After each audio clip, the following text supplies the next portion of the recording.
Did I stutter? He has time, launches it to the end zone. Touchdown! Terrence Williams! But they are who we thought they were, and we let them off the hook.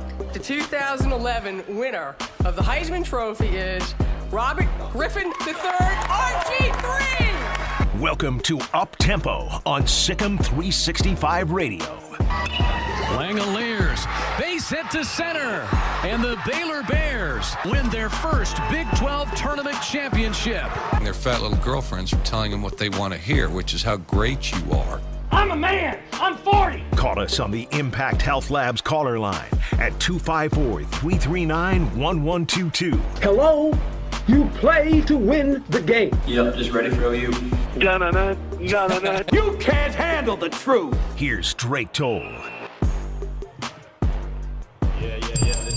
Pickell and Drake Toll. Welcome into the Penny Clinic Low T Bears Den. Happy Friday, the end of the week. Finally Friday, free again. Got my motor running for a wild weekend. And not only a wild weekend, a Baylor sports-filled weekend. How about what happened in Kansas City yesterday? That's tough. March is upon us. March is upon us in every facet of the word, from Oklahoma, from Baylor. Kansas State had a little shine. It's going to be all right, though, because it's the tournament. Lakes, it's tournament Minnesota. Time, it's time to get it popping. What is that? Right? What's that line? It's time to get rolling. The hills of Tennessee.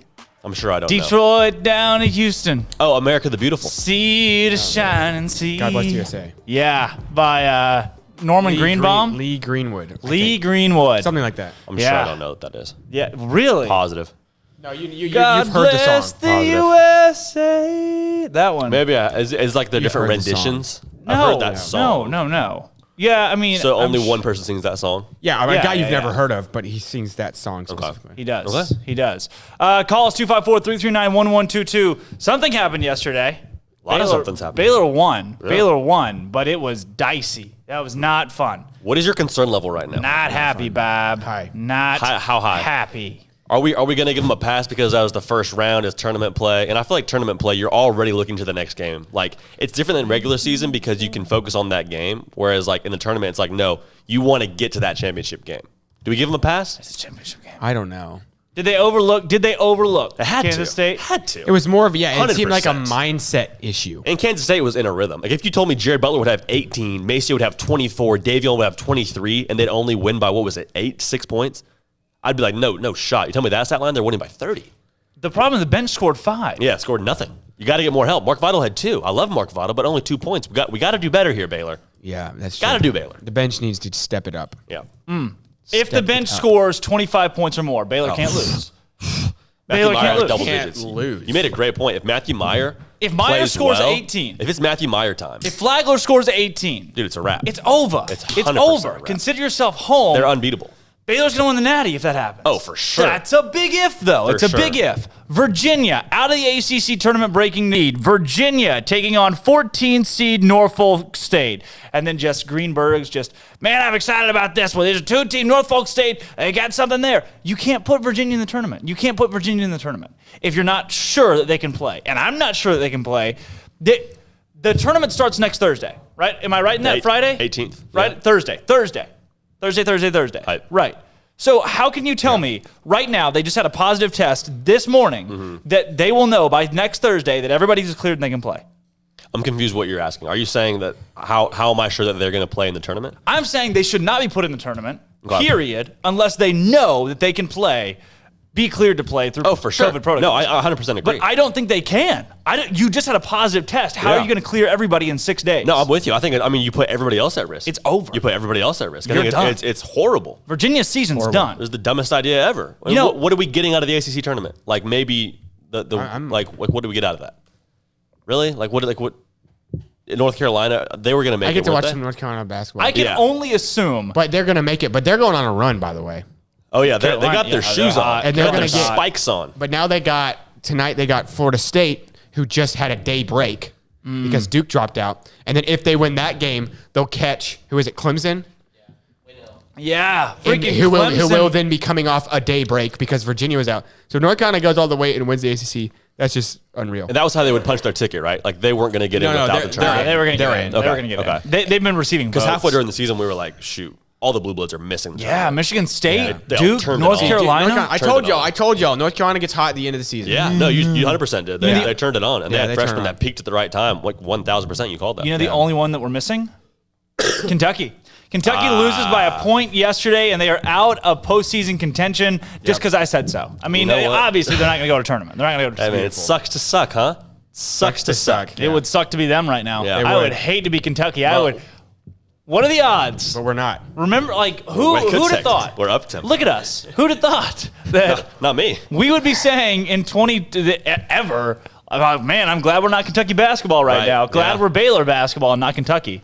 Yeah. How the turntables, yeah, huh? now. These tables have turned. If you're Kentucky, do you even play in the NIT? Or you just they say won't get no, invited. Kentucky? They won't get invited. They're like 9-17.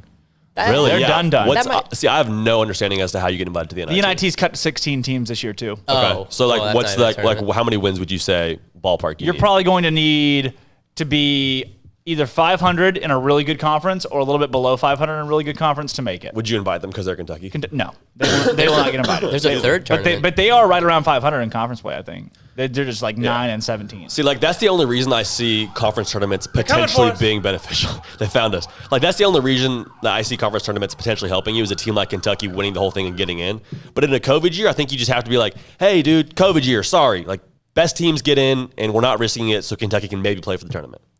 That's my stance. Today, Baylor men's basketball taking on Oklahoma State in the Big 12 tournament semifinal. Happy March 12th, 5:30 p.m. ESPN.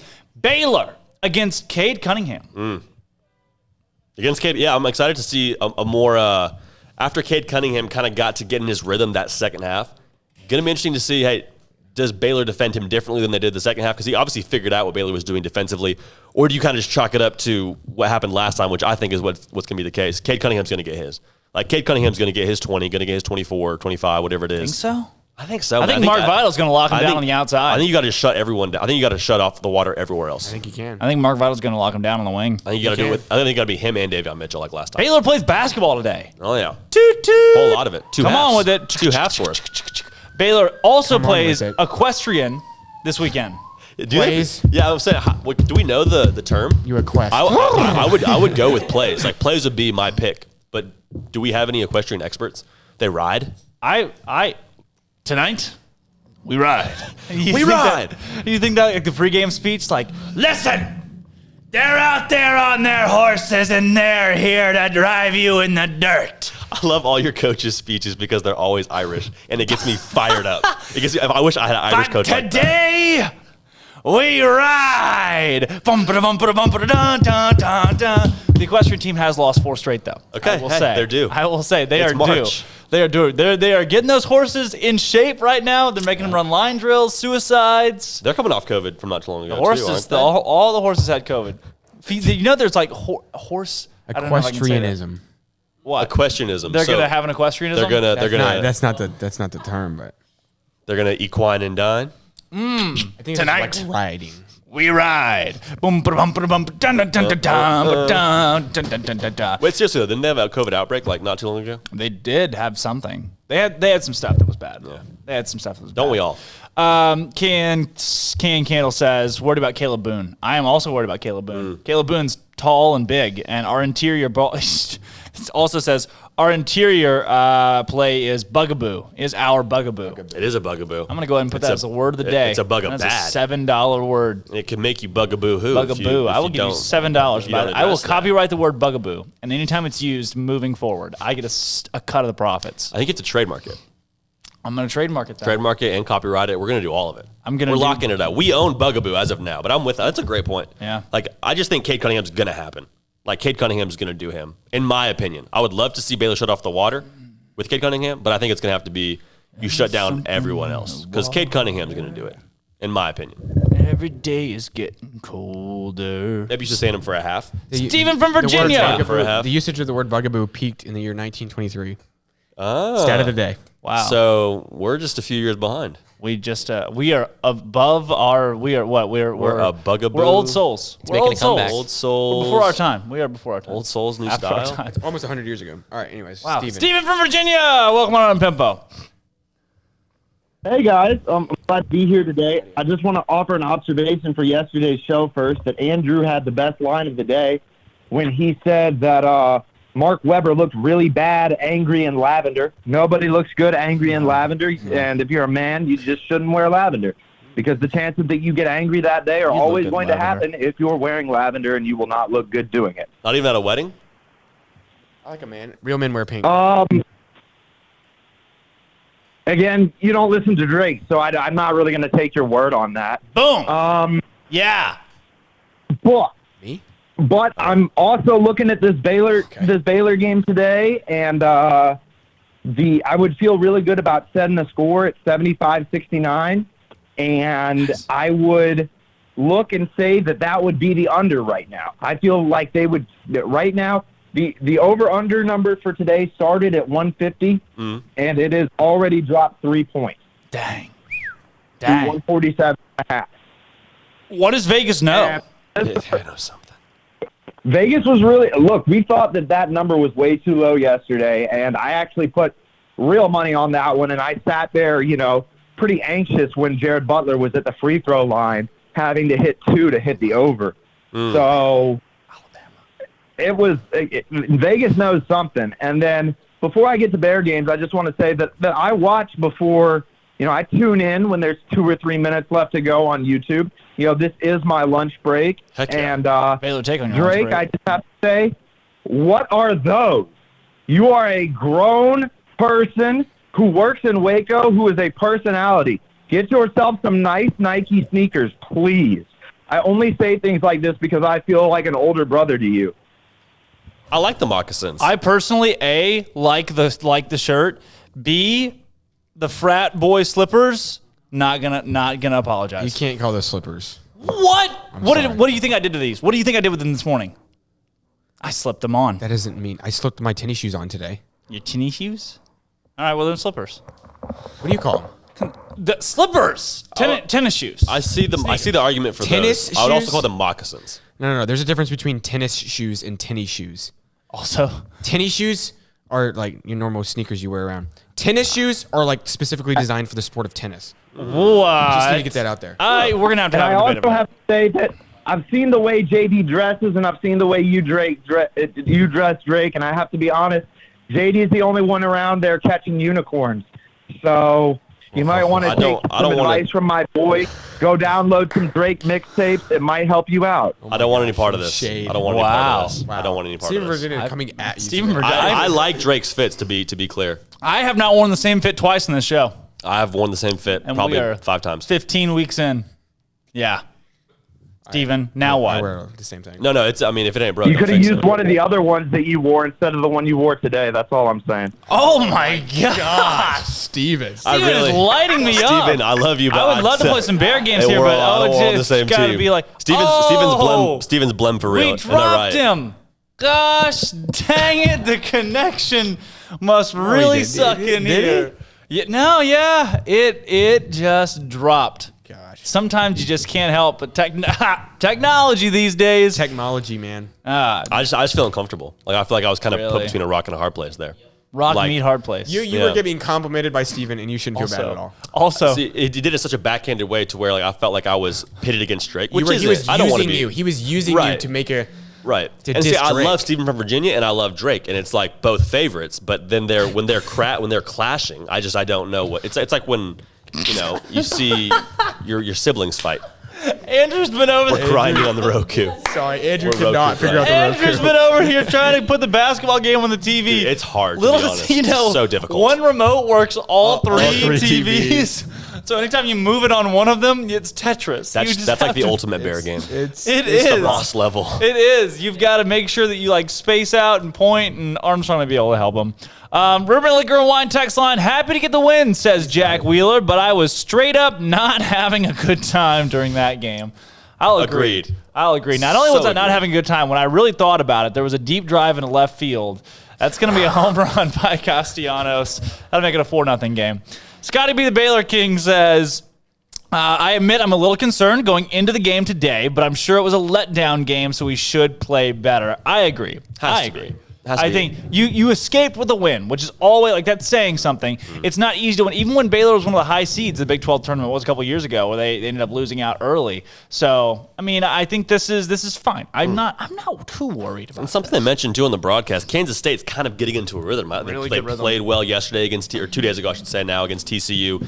Got to play Baylor in a rhythm. Like, that means something for Baylor, who obviously had a little bit of time off, probably needed it. But all things considered, I'm with you. First round of the tournament, you're looking ahead a little bit. It's Kansas State. Like, let's keep this thing rolling. Get rhythm when you get the blues. Kansas State played great defense yesterday. Dude, yeah, and they shot the lights out. We were warned about this from the reporter we talked to yesterday, and I kind of just didn't even worry about it. I was like, it's Kansas State. What are we doing here? And they played great defense the whole game. So credit to Kansas State. They were 40% from three. What were they, 8 for 22 from three or something crazy like that? Like, that makes, I think that's somewhat on Baylor, but also, like, when you're shooting, you're shooting. Like, if you're on, you're on. That, I mean, shoot or shoot. That's a thing in the tournaments, too. Statman in Waco says, too many turnovers yesterday. Thank goodness Mitchell, Teague, and Butler combined to score 65 of Baylor's 74 points. More bench points needed if Baylor's going to win the Big 12 tournament for the first time ever. 100%. I think it's on the bench. It's on the bench. Adam Flagler, hello, where are you? I need you. We need you as a collective whole. He scored like 0, 5, 3, 0, 6 in his last 5 games. Just kind of move those around however you will. That's it. Hello, where is Bobby Fischer's missing? Adam Flagler's missing. Literally and figuratively. Literally, if you've seen them, please, someone tell us where they are. But it's funny because we talked about this whole week, this whole season, what makes Baylor so great. Oh, their depth. They have so much depth. They have so much talent. And then last night, the talent showed up, but the depth wasn't there. So you had your key players play well, which is why they won the game, because Davion Mitchell scored 23, Maceo had 24, and Jared Butler was Jared Butler. But outside of that, there was those three playing and nobody else. You got G-Dub. G-Dub! He said he had a wager. Here we G-Dub, go. what you got? All right, hey, JD. I watched The Incredibles last night, and I was thinking you kind of look like Dash. You flick your hair back. So my wager is that if either the men's or women's team makes the Final Four, you're good. But if neither of them make the Final Four, you've got to dress like Dash for an entire broadcast. I think I would do that in general. 100%. I think I would just do that. Yeah. Lock it in. That the wager is a wager accepted. Wait, wait. For sure. Is it a wager if I'm just like down to do it? No, yeah, you shouldn't have said that. You should have played it. Why is it? Played another game. What's the? You want to wear What's the spandex? wager? Yeah, you would just do this in general. Shoot, it doesn't matter. You have to buy the It Dash. don't matter outfit. what it looks like. You can get a rent a Dash. Rent a Dash. DoorDash, rent a Dash. Sorry, I'm in, G-Dub. I'm sorry, sir. I think that's a business. I will wear. So if one of them make the Final Four, I don't have to. But if neither of them make the Final Four, I have to. Yes, if neither of them makes the Final Four. Okay, I'm sold. Wow. I'm in. I'm All sorry. my chips. I'm sorry, sir. This is a Kohl's. We don't have Dash uniforms. This is a I just win-win. want to rent one. I just want to rent one. No, I'll be like, hey, do you guys have buy? any capes? I'll No, be you like, don't understand. I don't want to No buy. capes. I just want to rent. Okay. Dude, party. We can figure something out. Where's my super suit? I am your greater good. G-Dub, what is your score prediction for today's game? I'll go 75-65. People love the under today. Hey, no force fields. You heard what The land down under. G-Dub, who's your leading scorer for Baylor? Now, I told y'all Flagler was going to be key in this tournament. Is today the day? Is today It's gotta the day? be. It needs to be the day. It needs to be the day. And last but not least, if Uptempo could buy the licensing for one song and have a theme song, what song would that be? Ooh, good question. Ooh. I'll go.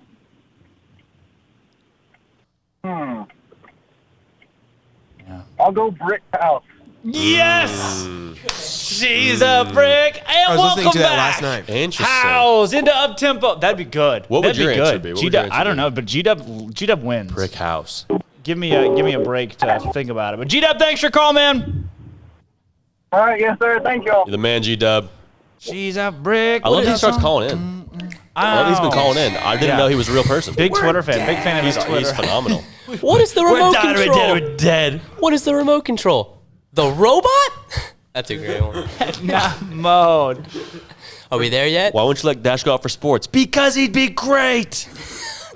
We get there when we get there. Second, go for second. Go for second. Don't slow down. Don't give up. That's so funny. No tech. Sorry. He moves. There's a tech. Coincidence? I think not. Wow. That's so funny. Here we got a Riverbend Liquor and Wine question. Can we get some discussion on the new high school aged pro basketball league, the OTE? Yeah, did you hear about this? The end of one and done's? Question mark? Did y'all hear about this? This is actually ridiculous. So for those of you that don't know, Overtime, like the big social media brand, they're coming out with a league to give 16 to 18-year-olds six-figure salaries, around $100,000, to forego the rest of their high school career. So at that point, you're just becoming a pro at 16. My issue with this is you are effectively screwing all of these kids who don't get a GED. So let's say you play in the Overtime league, whatever, tear your ACL. Dang, that's too bad. You don't have a GED. You got to go back to high school, son. But how do you tell these kids if their parents are making, let's say, $30,000 a piece, hey, you could be the breadwinner. You're probably going to go to the NBA, drop out of your sophomore year of high school. This is a horrible idea. It's awesome for, as a sports fan to watch these kids that are going to be the NBA play. This is going to hurt so many careers, like long-term after basketball. I'm not for it, but as a fan, I'm going to watch all the games. You know what? That's a really good point. I think I'm going to argue that. After this, when we come back, we're going to throw down in studio. Drake Toll, J.D. Pickell, Armstrong Sims, Andrew Robertson. We got Flowers. We got Zios. It's Friday. When we come back, we're talking OTE Basketball League. This is Uptempo. Yesterday marked one of the biggest days in college basketball with over 50 elimination games taking place across the country. Starting in conference number 2, Baylor struggled past Kansas State 74-68 thanks to 24 points from the still hot Maceo Teague. Number 12, Oklahoma State knocked off 10 West Virginia 72-69. Number 11, Kansas held on to beat number 25 Oklahoma 69-62. And number 13, Texas came back to beat number 20 Texas Tech 67-66. In major upsets, number 14 Villanova was knocked off by Georgetown 72-71. Number 22 Virginia Tech fell to North Carolina 81-73.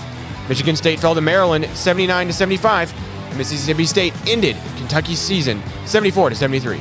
On the women's side, number 9 Indiana fell to unranked Michigan State 69-61. Number 13 Michigan was drubbed in an upset by Northwestern 65-49. And number 19 Rutgers was upset by Iowa 73-62. In today's Big 12 men's tournament, Baylor and Oklahoma State will meet in one semifinal, with Texas and Kansas squaring off in the other, and the number 6 Lady Bears play TCU at 1:30. Elsewhere, the softball team fell to number 9 Arizona State 7-4. Equestrian fell at number 7 TCU 12-7. And men's tennis lost for just the third time this season at number 12 Texas A&M 4-3. And gear up for a big weekend with both basketball teams competing in the Big 12 tournament, the track team at the NCAA Indoor Championships, baseball at home, and tennis, softball, equestrian, and men's and women's tennis in action. I'm Armstrong Sims, and that's all the news that is news in college sports. This has been Armstrong's Minute on SicEm365 Radio's Up Tempo.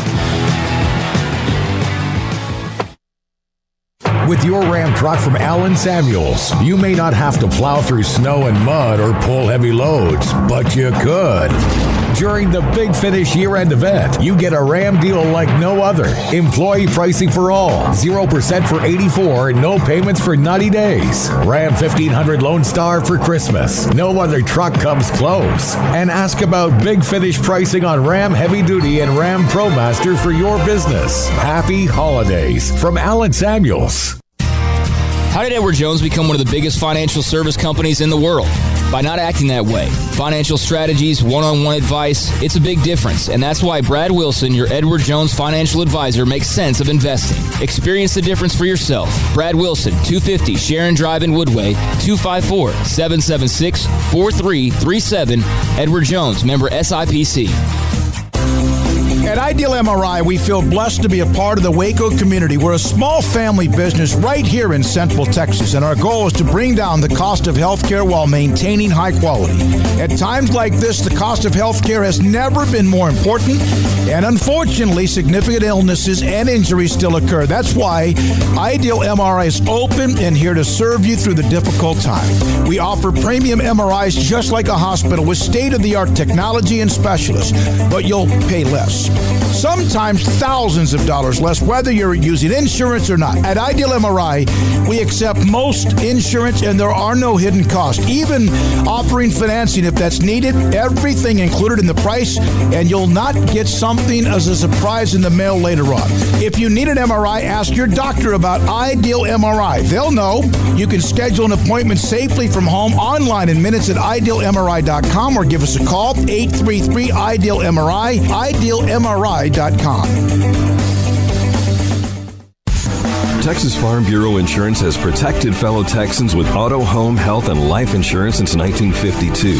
With more than 260,000 square miles of land and 27 million people, that's a lot to cover.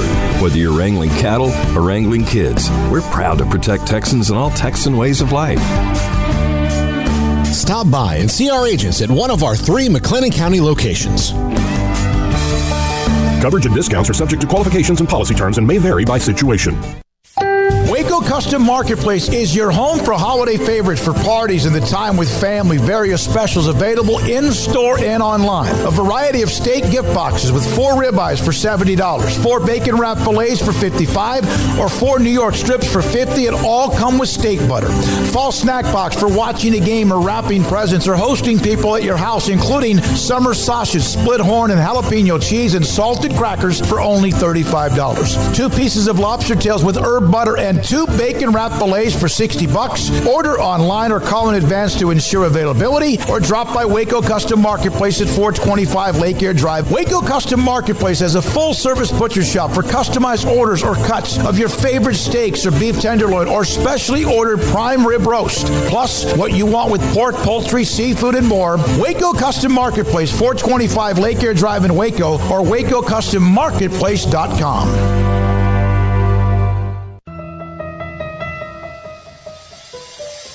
Welcome back to Up Tempo on SicEm365 Radio.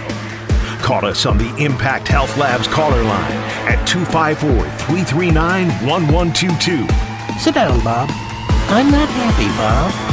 Not happy. Now back to the Bears Den with Drake Toll and J.D. Pickell for the Blonde Boys Power Hour.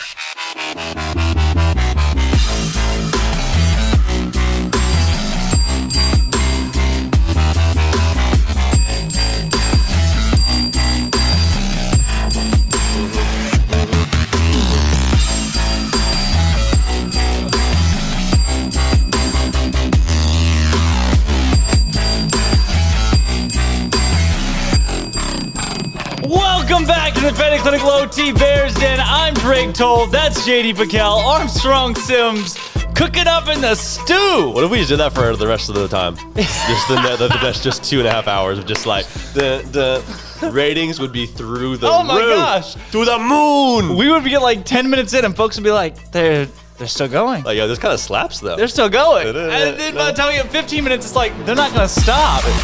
Yeah.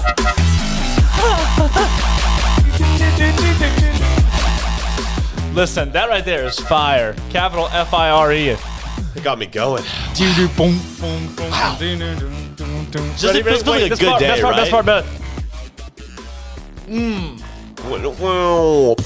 I missed it for you. This feels like a good day, right? Baylor's gonna win. Like, it's Friday. It's a game day. This beat is. What's the Squeaks. what's the song? This beat is automatic, Supersonic, funky fresh. No, I don't know. I don't know. But It's men's basketball game day. Probably right. It's track game day. know it. Game day for track. Mm-hmm. It's softball game day against Northern Illinois. Ready? It's women's tennis game day That's right. against number 42 Iowa State because they keep rankings all the way to number 42. Top 50, baby. Women's basketball TCU 130. Holla. I forgot. We didn't even talk. It's almost like we just kind of forget that when teams is playing because we're just like, oh, they won again last night, right? It's not did they win. It's like, hey, how much did they win by last night? Do we know? Is there lines on the Baylor women's team? I wish. I would just slam those. Can't believe I have to go all the way to work on a those. Saturday. All the way to work. What's that one from? That's good. Oh, that's from Toy Story 2. You see the tweet? Yeah. Every Saturday they tweet, I can't believe I have to go all the way to work on a Saturday. All the way to work. That's funny. I didn't know they did that. You ever seen that? Is their Twitter still pretty active?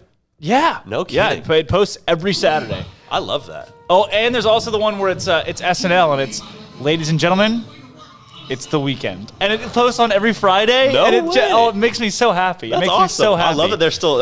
I love that someone's still getting paid to run that social media account. Yeah, I don't know if they get paid, but. Boom, boom, boom, I mean, boom, it's really it's a charity at the end of the day. It's a charity to America. Social media is charity. Keith says, intro got me hyped up. Very happy, Drake. Here we go, Keith. Very happy. Thank you, Keith. Here we go. I can't believe I have to drive all the way to work on a Saturday. All the way to work. All the way to work. Wow. I forgot about that. Legendary. It's Al. I forgot it. That's a nice car, too. Al from Al's Toy Barn. Yeah. All the way to work. I retweet it every Saturday without fail. Without fail. Okay, so this Cyber Bear says, end of the one and dones. Great for college basketball. Anytime you can field teams with guys who may actually value the education part and stick around so fans can get to know them, it's a great thing. Perhaps you or Smoak can get some. So perhaps we can start from overtime elite team. They also, sorry, this is also another one that plays on Saturdays. Ready? Ready. Ah, yes. Saturdays are made for dads and dad's car. Yeah. What is that? I don't know what that's from. I have no idea. What is that? The Fairly Odd Parents? Veggie Tales. No. What is? I have no idea. You were reading a tweet or a text. This is a text. Urban Liquor and Wine text line. Good. Tell me more about this league. As in, like, so the guys, they have to drop out of high school. They don't get a high school education. They just play basketball. That's from what I understand. Like, the very loose understanding I have is, like, they forego their high school. Like, they become pro at 16, which is cool until you get hurt and can't get a job anywhere because you didn't graduate high school. Which high schooler is not accepting a 6-figure salary? Dude, yeah. Like your short-term mind is like, oh my God, I can make $100,000 for playing basketball. Yeah, sign me up, thanks. But yeah, I definitely agree that like they gotta also get their diplomas. Like you're gonna be like, if they don't make it to the league, you're kind of screwed. Especially if your parents are bringing in collectively like $80,000. Like, yeah. So like, if you're like, what are you going to tell your mom and dad? No, sorry, I can't make 6 figures right now. I got to go to geometry class. You can be the bread. Yeah, exactly. Like, there's no shot. Plus, what high school would choose being in class over playing basketball? Oh, 1 Who million amongst %. us? Yeah, I mean, so. I don't know, man. I think there should be like you would get your GED still. I feel like you would get your GED. Drop out of high school at 16, play in this league from 16 to 18, and then if you do get hurt, you have your GED. And look, the connections that you make through this league, you've got to think. So that's one of the things that this league, if it works out, which it should, $100,000 to these kids, it should. I could see it where you're playing. Okay, you tore your ACL, your career's done, which I don't think that's going to happen. But you tore your ACL, your career's done. I am young Carmelo Anthony Jr. I'm going to be an MVP. We're buddies. I'm going to help you out. You know, like you're going to stay in the industry somehow. I feel like. You know, I don't feel like you're just dead to rights, dead in the water. You have a GED too. Yeah. How many kids do it's they? Such a big if. How many kids is it? Like, is it like 16 teams of 12 kids each? See, I don't know. I don't think they know. I don't know that. Okay. It's going to kick off in September though, at an undisclosed location. Okay. Fight Island. Interesting. Yeah, Fight Island. See, my thing is like, that's just such a big if, and I think it's also a big if like. How many of these kids go back and get their GED? Also, I think like there is a lot, and this is like less important, but it is such a formative time to be in high school from just like being like a normal person standpoint. Yeah. Like I know a lot of people that even went to like all boy or all girl schools, and like for the first couple years out of those schools, you're pretty weird. Like homeschoolers, usually there's like a learning curve. And so going to high school, like again, this is not like the end all be all or reason to not do this league, but that should be mentioned. It says here, in lieu of a traditional high school curriculum, the league will offer an academic program that it says will focus on financial literacy, media training, and social justice advocacy. Okay. Wow. So teach them how to be a pro. You know what? Which does not sound like a high school education. What an interesting trio of... Does it say if they get a GED? No, it does not say that. It's the baller. Way, but it also baller says diploma. It will offer up to $100,000 for players to use toward college tuition in the event a player doesn't go to play in the NBA. But that leaves me questioning how they're going to get into college if they didn't even graduate high school. Very true.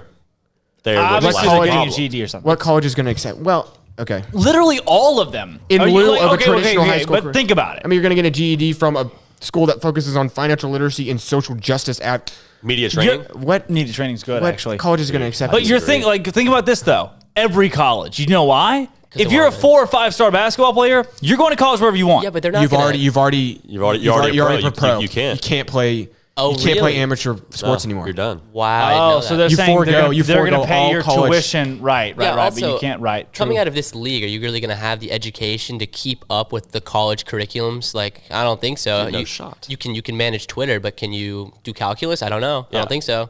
These things help you if you go to the NBA. Like if you're going to go be an NBA player, yeah, this is great. This is like the perfect launch pad. And every single one of these kids that's getting picked for this league, they think and their parents think, hey, I'm going to the league. It's a wrap. Like you probably already have some offers if you're looking at this at 16, 18 years old.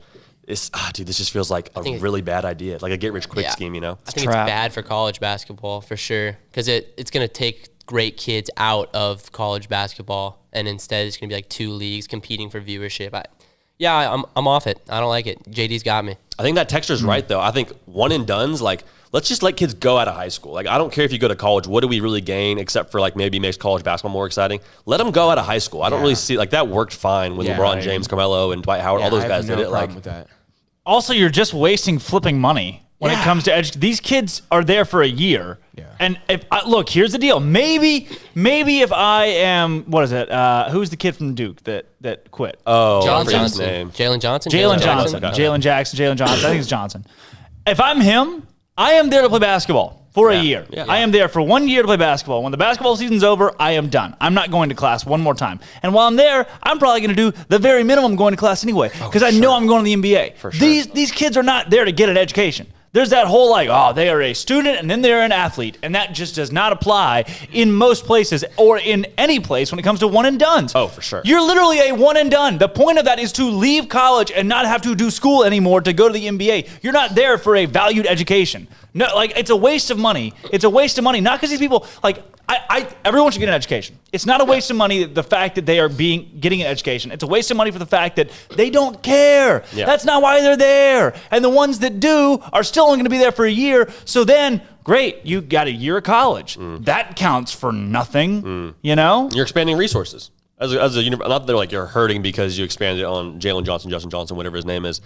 Like Duke isn't hurting because they took him on. But he could be making bank right out of his senior year of high school, and you don't think his family would appreciate having a couple extra million in the bank?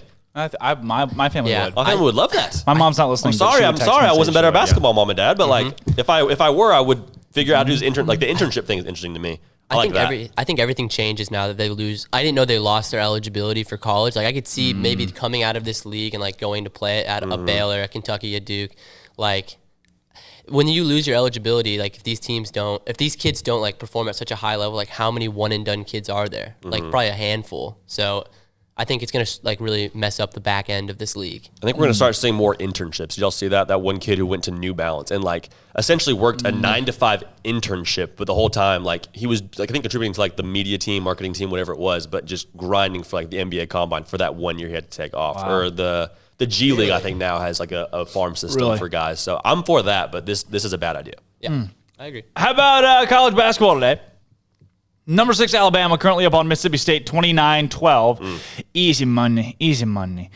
South Florida and Wichita State kind of deadlocked right now. It'd be a big upset if South Florida was able to pull it off. They were up by 7 at one point. Now they're down by 3, 28-25. Michigan was trailing Maryland 36-29 with like 4 minutes left to go. Halftime, it's Michigan 40, Maryland 38. Michigan, are you a phony? Is Michigan a phony? I think all these teams are just taking the first round off. I guess it's the second round now for Michigan, isn't it? Is it second or first round for Michigan? Michigan, this is the quarterfinal. Okay. So I think they're still sort of getting into their rhythm. I think also the tournaments are just tough. Like psychologically, you're already thinking about the championship game. Like Michigan's already thinking, hey, we want to win the tournament championship. Like that's the goal. And so the fact they have to play Maryland, they're like, okay, hey, they're mentally already in the championship. And that hurts them. I think we're seeing that a lot. Got Missouri and Arkansas play later today. Other current scores. Western Kentucky is trailing UAB 27-21. Okay. Yay. Didn't see that coming. Huge. Missouri and Arkansas later on today. Florida, Tennessee at 1 o'clock. Cincinnati at SMU. They're neutral site. Cincinnati, SMU. North Texas, Louisiana Tech. You best bet I'll be in front of my TV for that one. They got North Texas picked by 1. Texas Southern, Jackson State today. Ohio, Toledo, Georgetown, Seton Hall, Morgan State, Coppin State, Iona, Niagara. Iona won yesterday in a big upset. Pretty big upset. I don't even know. Rick Pitino. You know what I'm saying? Nicholls State, Northwestern, Rutgers, Illinois. Illinois might not be bad. Illinois picked by 8. Houston and Tulane, Montana State, Southern Utah, Akron, Buffalo, Seattle, U, and Grand Canyon. GCU. Holla. GCU. Little Bryce Drew action. North Carolina, Florida State tonight. Fairfield, St. Peter's, Oregon State, Oregon. Lamar, Abilene Christian, UConn, Creighton, Wisconsin, Iowa. Ole Miss, LSU, UC Davis, UC Santa Barbara, Texas, and Kansas. Nevada, San Diego, Grambling, Prairie View, A&M, UCF, Memphis, Montana, Eastern Washington, New Mexico State, Utah Valley, Colorado, USA. Colorado, USC will be good, actually. Okay. Colorado, USC will be good. UC Riverside, UC Irvine, Colorado State, Utah State. So basically, and a partridge and a pear tree. There's like 30 games going on today. Elimination games, conference title games. It's March. Deal with it. March is mad. All right? We are like less than a week away from March Madness. The bracket's being out. Bracket's being out. O-U-T. It's coming. I'm Drake Toll, J.D. Pickell, Armstrong Sims, Andrew Robertson. When we come back, we're doing a little bit of SicEm Pick'em action, doing a 2-minute drill today. We've also got, we're going to talk a little bit more about Baylor, Oklahoma State. This is Up Tempo. Yesterday marked one of the biggest days in college basketball with over 50 elimination games taking place across the country. Starting in conference number 2, Baylor struggled past Kansas State 74-68, thanks to 24 points from the still hot Maceo Teague. Number 12, Oklahoma State knocked off 10 West Virginia 72-69. Number 11, Kansas held on to beat number 25, Oklahoma 69-62. And number 13, Texas came back to beat number 20, Texas Tech 67-66. In major upsets, number 14, Villanova was knocked off by Georgetown 72-71. Number 22, Virginia Tech fell to North Carolina 81-73. Michigan State fell to Maryland 79-75. And Mississippi State ended Kentucky's season 74-73. On the women's side, number 9, Indiana fell to unranked Michigan State 69-61. Number 13, Michigan was drubbed in an upset by Northwestern 65-49. And number 19, Rutgers was upset by Iowa 73-62. In today's Big 12 men's tournament, Baylor and Oklahoma State will meet in one semifinal, with Texas and Kansas squaring off in the other, and the number 6 Lady Bears play TCU at 1:30. Elsewhere, the softball team fell to number 9 Arizona State 7-4. Equestrian fell at number 7 TCU 12-7. And men's tennis lost for just the 3rd time this season at number 12 Texas A&M 4-3. And gear up for a big weekend with both basketball teams competing in the Big 12 tournament, the track team at the NCAA Indoor Championships, baseball at home, and tennis, softball, equestrian, and men's and women's tennis in action. I'm Armstrong Sims, and that's all the news that is news in college sports. This has been Armstrong's Minute on SicEm365 Radio's Up Tempo. With more than 160,000 alumni worldwide and counting, the Baylor family is growing. And through the university's expanded Baylor alumni program, the family is growing closer. With hundreds of local volunteers planning events in cities and towns around the country, you can gather with fellow Bears no matter where you are. So, get connected, get something started, get involved, and make plans to get together with Baylor alumni. Visit us at baylor.edu/alumni. Don Humidor, your home with a 48-foot walk-in humidor with the elite cigar brands from around the world, including the #1 cigar of the year, Aging Room Cuatro Nicaragua. Plus, they have the great brands like Macanudo and Artur Fuente, Rocky Patel, Aston, and so much more. CBD, great for sore muscles, aches and pains, sleep, Vita Dreams, and anxiety, mild depression, general health and wellness. Their staff very knowledgeable on the subject. If anyone is curious about CBD, ask Carol and Ashley. Don Humidor in the Townwest Shopping Center off Valley Mills in Waco. What you do in privacy is your own business. What you do in public with your truck, well, that's our business at Pickup Outfitters. In your garage, it's okay for your truck to parade around in the nude with no accessories. Hey, this is still America. But when you bring your truck out in public, it's just common decency to put an outfit on your truck. And that's where we come in at Pickup Outfitters. Put a cover on that bed. Cover your rear end with a bumper and a hitch, for goodness sakes. There are women and children on the roads. And guys, don't leave your tools exposed. Put them in a toolbox. Be proud of your truck and stand tall with a lift kit. Or improve your truck's posture with a leveling kit. Add some class to your pickup with new wheels and tires. Or dress up for a date with your new RV or boat with a fifth wheel or a receiver hitch. At Pickup Outfitters, we're dedicating to making the roads decent for all Central Texans. So when taking your truck out in public, remember your manners and accessorize it properly with an outfit from Pickup Outfitters. 220 Lake Air Drive in Waco. Hey, this is Bryce Petty, former starting quarterback and two-time Big 12 champion, and I know firsthand the importance of being in top shape both on and off the field. So listen up, men. If you're feeling beat down day in and day out and looking for that high-performance edge that separates the men from the boys, then look no further than the Petty Clinic Low T in Waco. Petty Clinic is a comprehensive men's healthcare clinic with an atmosphere catering to men. Board-certified Dr. Kent Petty has a special interest in offering the highest quality medical care to men of all ages. Some of the services offered include screening and treatment for low testosterone or thyroid, infertility, high blood pressure, diabetes, high cholesterol, sleep apnea, while offering comprehensive wellness exams and complete men's health lab panels. High performance men, remember, it's not just a Petty thing. This is Bryce Petty, encouraging you to reach out and Google search Petty Clinic Low T or go to pettycliniclowt.com and get your complimentary lab screening today. Welcome back to Up Tempo on SicEm365 Radio. Why are you the way that you are? Honestly, every time I try to do something fun or exciting, you make it not that way. I hate so much about the things that you choose to be. Now back to the Bears Den with Drake Toll and J.D. Pickell for the Blonde Boys Power Hour. Credit to you again for those builds. Welcome back in the Petty Clinic Low T Bears Den. Drake Toll, J.D. Pickell, Armstrong Sims, Andrew Robertson, Blonde Boys Power Hour today. How about it? A Baylor take on your lunch break. This is Up Tempo, talking Baylor game day, men's basketball, Oklahoma State. Cade Cunningham and company coming to town. Santa Claus is coming. You think Cade Cunningham's the inverse of Santa Claus? Oh, wow. You think if there's Santa Claus here and Cade Interesting. Cunningham's here, they're the inverse of one another? Wow. Math checks out. If That you actually ever, was wow. If you ever think about what is the inverse all of right. Santa Claus, It's Cade Cunningham. and then you realize, shoot, it's been Cade Cunningham this whole time. Wait, but then Cade Cunningham would be leaving town. Yep. He is leaving town. He's not making a list. He's getting out of, You he's getting best out of be out of college. Town. Yes. He's leaving college. Cade Cunningham He's is the getting out of reverse. town. Oh, my God. If you lived in Stillwater, you'd want to get out too. Right. And he's point. leaving That's a good point. college, so he's not making a list. So he's not checking it twice. No, So the square root He of Cade could give Cunningham. a crap less if you're naughty or nice. Cade Cunningham is leaving town. So the square root of Cade Cunningham is Santa Claus. What? Is Square that root? Yeah. Nah, is that how the inverse How does works? that work? No. No, is did you carry the one? If you carry the one, according to Pythagorean theorem, Oh. that's Cade Cunningham. What? I don't know enough about Fugazi. Cowboys. That's not the square root. It's The square root Fugazi. is- You know what a Fugazi is? Yeah. It's not real. Especially in March.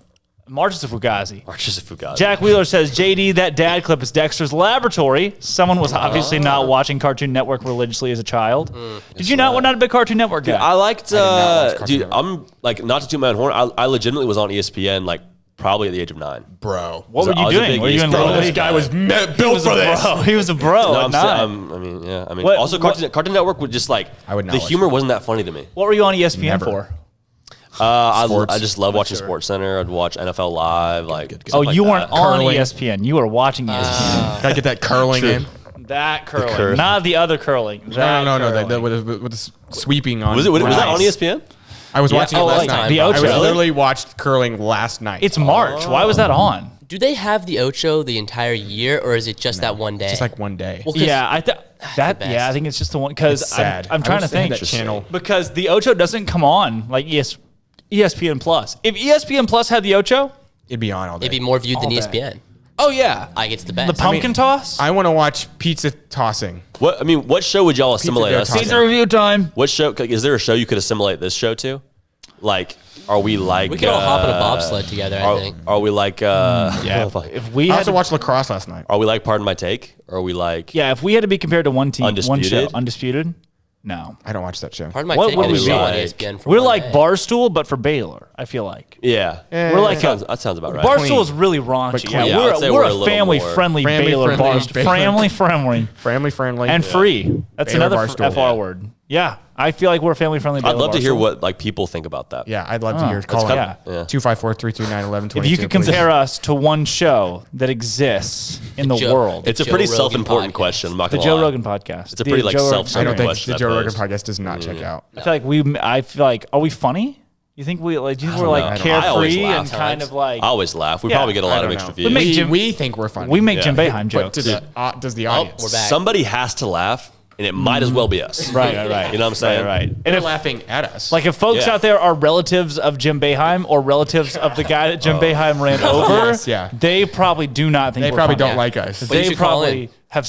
They should call in and express their distaste. But if you're a big fan of beating a dead horse, dead, and much like the man that Jim Boeheim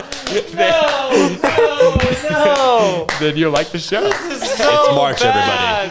It is in fact March. It's all. Nothing's off limits in March. Nothing is off limits in March. Y'all seen his Alabama score? Alabama, 43-13. If Jim Talk Boeheim, about killing. Go back. Talk about a manslaughter. I can't. Ian. This is intentional. This is on purpose. If Jim Boeheim didn't want to be talked about, he wouldn't have run that guy over. That's true. He had. It was all right there. How far is too far? The world was at his fingertips. we passed that We passed the exit for too far like 3 days ago. Yeah, We did. We're At like, oh, this too point- far?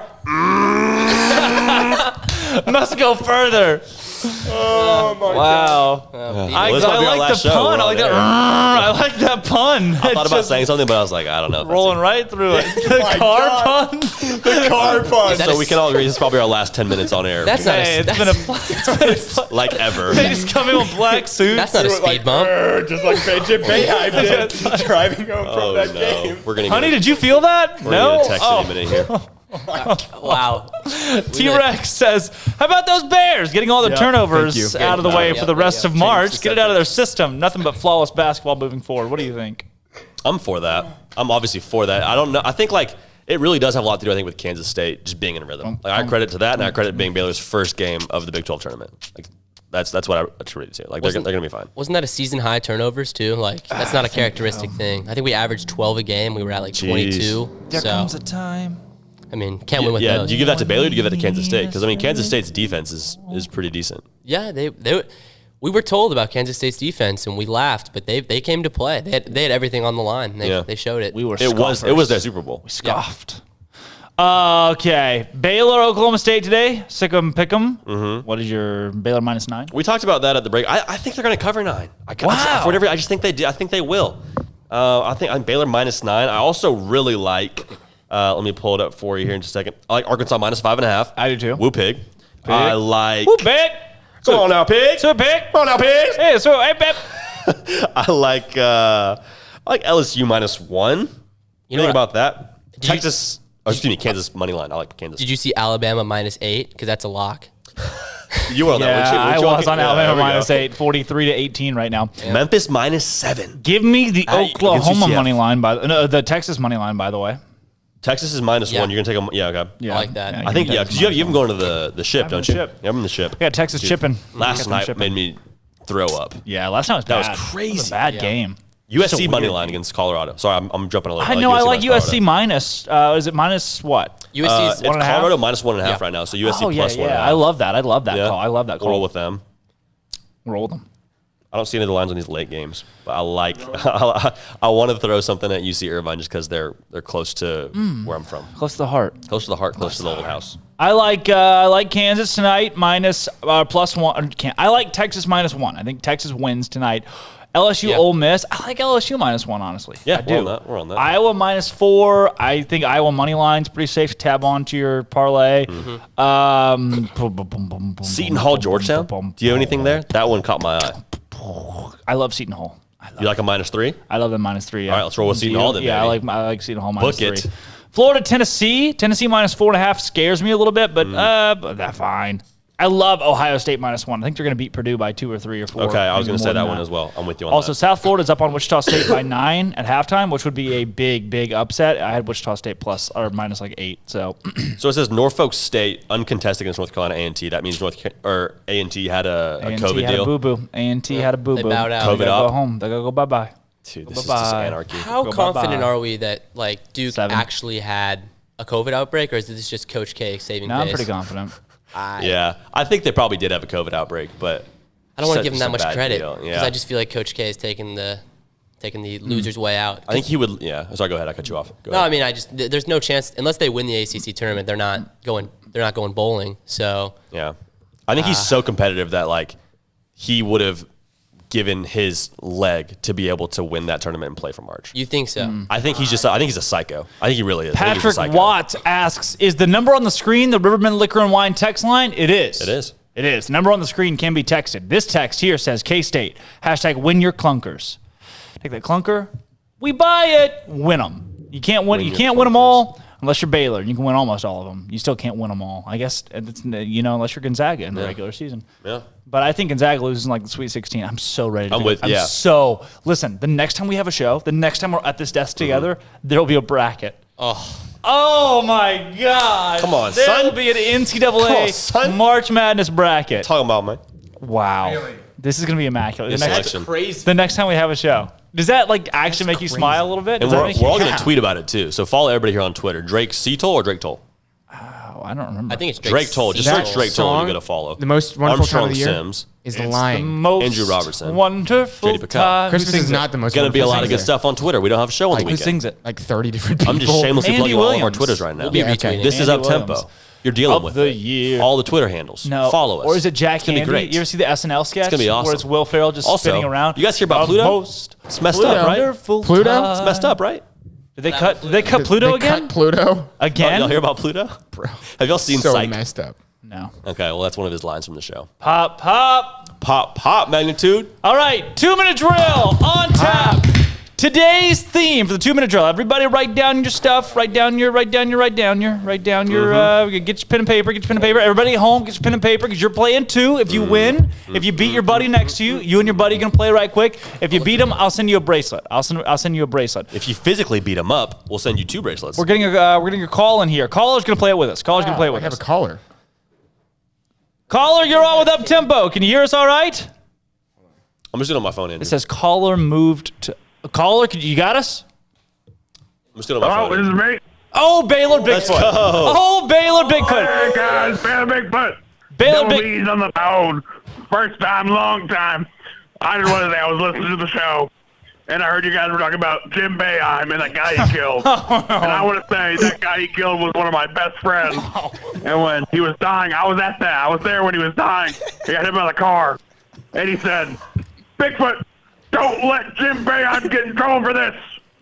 And I said, I would, but just for you, I won't. Wow. Jim Boeheim was going to be charged until Baylor Bigfoot, best friend of the man run over by Jim Boeheim, saved the day. That's a story, kids. That's Greek mythology if I've ever heard it, but better. Was it just because he was a just giant fan? Is that why? It's going to age so poorly. Yeah, something like that. Something like and that. Also, he said the Hall of Fame coach like Jim Boeheim shouldn't have to deal with consequences like regular people like us. Oh my gosh. Baylor Bigfoot. No. Bigfoot, will you please play? Will you play our game today? 2-minute drill. What's the game? Okay, it's 2 minutes, 10 questions. You write down the answers to the questions. Let's see how many you can get right. You're going to play against Armstrong and J.D. and Andrew. All right, let me get a pen and paper. Okay, get a pen and paper, Bigfoot. All right, Bigfoot can write. Yeah, he's got pen and paper out there. I'm not good at writing, but I'm okay. Could be worse. All right, Bigfoot, let me know when you're ready and we'll hit it. Is he ready? Is he there? Every time we talk about Jim Boeheim, it's kind of like when you like show up without the homework. Like you're not supposed to do it. Like you're probably in trouble, but you're waiting for the teacher to check. Like you know that you're probably going to get attention. We're going to get a call. Yeah, the call's going to come at some point. Bigfoot, are you ready? Oh my gosh. Yeah, think so. Let's play it. 2-minute drill. These questions, all 10 of them, are about the Big 12 because it's Big 12 tournament time. Question number 1, Bigfoot. Write this down. 2 minutes on the clock. Number 1. Where is the Big 12 headquarters? What town?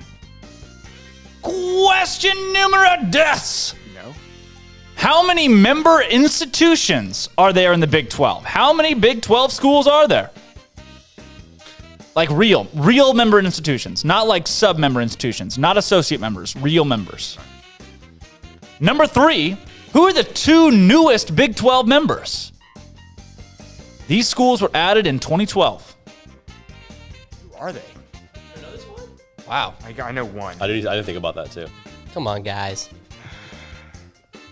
One of them rhymes with something. I got you. Number 4, name 3 of the 4 schools that left the original Big 12. The original Big 12. You said 3? 3 of the 4. Number 5, who is the Big 12 commissioner? Oh. Yeah. Number 6, which mid-major California school will join the Big 12 in 2022? Is that real? It's real. What? There's no way we would have covered this. That's real. Write down the school. Number 6, what school does not play baseball? What big school does not play baseball? Why would we add a California school? They're not adding. I saw rumors about adding Arizona State. Wait, what was this question? What school does not play baseball? Doesn't play baseball. It's a tough one. Oh, actually, no. Number 8, which school has the most football championships? National or Big 12? Big 12. Okay. Running out of time. Number 9, which school has won the most basketball championships? And then last question, how many associate members are in the Big 12? Oh. I think we got. What is an associate? I think we're 9 out of 10. No way. Associate members. How many associate members are there? The whoever gets closest wins this. All right, Bigfoot, are you ready? Yeah, ready. Number 1, Bigfoot, where's the Big 12 headquarters? Grapevine, Texas. No! Incorrect. JD? It is in the Dallas area. No, I can't give you that. Armstrong? I put Kansas City. I also put Kansas City. Irving, Texas. Bigfoot was the closest one. It's Dallas area. Yes. Close. But I can't give you Dallas area. Okay. Irving. It's in Texas. It's in Irving. What a strange place to put the Big 12 headquarters. I didn't know that. I thought it was Kansas City, too. Weird to be in the Dallas area. Bigfoot, how many member institutions in the Big 12? Baylor, and it's 9. I can't say that on air. Okay, 10? Did you say 10? Yeah, I said 10. 10. Yeah. Okay, Bigfoot had 10 as well. Number 3, who are the 2 newest members, Bigfoot? That would be West Virginia and Texas kind of Christian University. Texas kind of Christian Pretty University. Yeah. Did you all get that? Armstrong got it in the end. Yeah. All right, Bigfoot. Name 3 of the 4 teams or schools that left the Big 12. Oh, my God. The traitors. We have A&M, Nebraska, and Colorado. That's And 3 of the Missouri. 4. Missouri, And yeah. Missouri. Yeah. Did you guys all get those? got all 4. Wow. That I knew. Who is the commissioner, Bigfoot? Bowlesby. Bob Bowlesby. I'm not happy. Armstrong, Bob. did you get it? I did. You got Bob Bowlesby. I'm not happy. Bob. I did not get Nah. it. Did you get it? Wow, Yeah. Andrew did not I get wrote Bob Tom Bowlesby. Herman. So Shadow close. commissioner. Shadow commissioner. Which That's Bigfoot, funny. which mid-major California school is joining the conference in 2022? This isn't happening. Yeah, this is all. This is not Is it real. Pepperdine? Pepperdine? This is not happening. None. What? Yeah. Just none. I just said UCLA. It's the only California school I know. Not real. Yeah. Cal Baptist is joining the Big 12 in 2022 in the sport of wrestling. Yeah, okay. Stop. Something Yep. dumb like that. Yeah. I know. I knew it'd be something stupid Wait, like who? that. Big news. Who is it? Cal Baptist. Cal Bat, baby. So are they joining? So they're joining in the sport of wrestling. Will they be like in the? Like Do we wrestle? Like how much do we count them? Does So Baylor are they wrestle? They're a Big 12 member? school. I don't think we count No, them they're at an all. associate member. Does Baylor have a wrestling Number team? 7, no. Oh, they're an associate. Dang. Which was school, gonna say Bigfoot, does not play baseball? Is that Kansas State? Kansas State. Iowa State. I said Iowa State. Iowa State. I said West Virginia. It is Iowa State. Does Nice, not JD. play. We're on it. We're on it. Oh, Yeah. come on. Ah, Bigfoot. You should know that. You're a Bigfoot. Number 8. Which school has won the most football championships, Bigfoot? Oklahoma. It is Oklahoma. It's Oklahoma. We all said I was Oklahoma? around, it would be Baylor. If I was a permanent member of the Baylor football team, it would be Baylor. Baylor. Oklahoma's 14. Texas is 3. Texas has 3 Big 12 championships. So I Oklahoma's was 14. I almost said Texas. We have 2. You would Hey, think Texas. right Which there. school, Bigfoot, Yeah. most basketball championships? Well, it's the cheaters. It's Adidas, but I guess I'll say Kansas. It is Kansas. Everybody else said Kansas. Kansas. And last question, how many associate members, Bigfoot? Well, if you're talking about members as in universities, that's different than members as in people. I put down 327 million members as in people. That's good. Wow. Do you have a guess for associate members as in schools, or are you going to stick with the same one? I'll do like 30. 30, okay. Is this including the 10 that are already in the Big 12? No. Okay, so then 4. 4. 2. Okay, so I didn't know it's not including the 10. So I had 14, but I'm going to minus the 10. So I'm also going to answer 4. Okay, I need you guys to close your eyes and pick a new answer. Were we right? Put it up with your hands. Yep. 3. 2. Wait. You said 3. Oh, well, no, I think it's 5. 5. I'll go 4. 4. Closest. Andrew's the closest. It's 12. Whoa, can we go through these? Because I'm so uneducated I on this can. topic. Andrew, you got We're so overtime, but 6 points. 6. It's a 6. We're all tied. Bigfoot, you win. No, I won. Did you? Yeah. I think you Bigfoot, did. I'm going to I send a missed shirt one. home with One. Armstrong, and he can give it to you. I had 8 points. I'm Drake Toll, J.D. Pickell, Armstrong Sims. Wait, What? Armstrong, meet me in the woods. I'll meet you in the woods at 7. all right, I'll beat you. Armstrong's will Bigfoot, meet you you in did the not beat woods me, at Bigfoot. 7. Did he not? I got 8 points. I have like 6 down here for you. We have a guest on right now. We gotta hit a break. We're going to break. We'll be right back with Up-Tempo. Thanks, Baylor Bigfoot. You're going out with the Big Toe t-shirt. This is Up-Tempo. Double R burger. With so many companies and policies out there, it gets so confusing shopping for insurance, and I never know if I'm getting the policy that's right for me. Luckily, I met the team at the Niche Group Insurance Agency. With the Niche Group, you can go to one company and get access to coverage options from many insurance carriers, and you get to speak to a real person about your specific coverage needs. With the Niche Group, I know I'm getting the right coverage at the right price. If you need insurance, talk to the experts at the Niche Group at 1-800-258-8302. It takes time to reach goals. It's a truth that applies to more than sports. It goes for your financial goals as well. You work hard for your money, and you deserve an investment strategy that lines up with your game plan. And Tom Albers, your Edward Jones financial advisor, can help. If your financial investments aren't putting forth the effort you desire, stop by today for a financial review. Tom Albers, 4301 Lakeshore Drive, 254-776-7605. Edward Jones, member SIPC. Stepping into the boots of a U.S. Army officer can add confidence and leadership skills to your son or daughter's career path. See all the things they can achieve in our boots at GoArmy.com. U.S. Army Waco Recruiting Company, 254-598-8131 or 254-776-1543. Born in Waco, Brotherwell Brewing exists to serve the Central Texas community with locally crafted beer of the highest quality. They want to bring Central Texas closer to the brewing experience so everyone can enjoy well-made beer as much as they do. For 2.5 years, they've been bringing high-quality beer to Central Texas at their location on Bridge Street in East Waco. And this football season, you need to stop by on game day for curbside pickup or stop by their tent next to SicEm365 at Brazos Parking for your pregame refreshment. Brotherwell Brewing believes in community and bringing people together to enjoy products made in their community. So for your game day, whether it's a tailgate or at home, stop by Brotherwell Brewing for high-quality craft beer made right here in Central Texas, 400 East Bridge Street, and check them out online at brotherwell.com.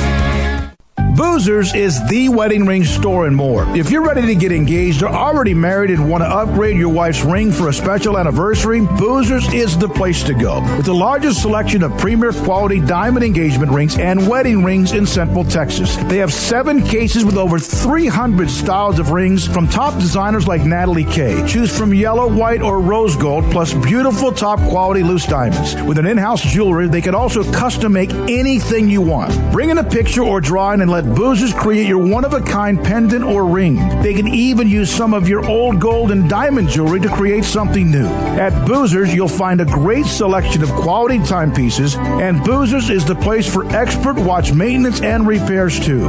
They specialize in expert Rolex watch repair for fine jewelry, watches, custom work, and more. Go to Boozers on Valley Mills and Lake Air Drive in Waco. Boozers, the wedding ring store and more.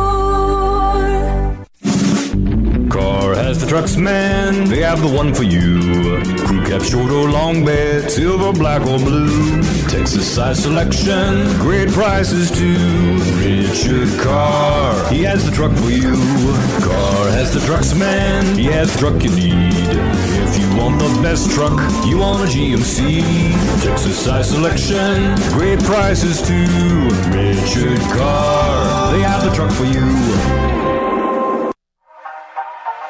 Welcome back to Up Tempo on SicEm365 Radio. Well, let's be nice. Let's be nice. We don't have to go there. I mean, you're not wrong, but you didn't have to say it. Call us on the Impact Health Labs caller line at 254-339-1122. I'm here to tell you right now, we don't care. Now back to the Bears Den with Drake Toll for a Baylor take on your lunch break.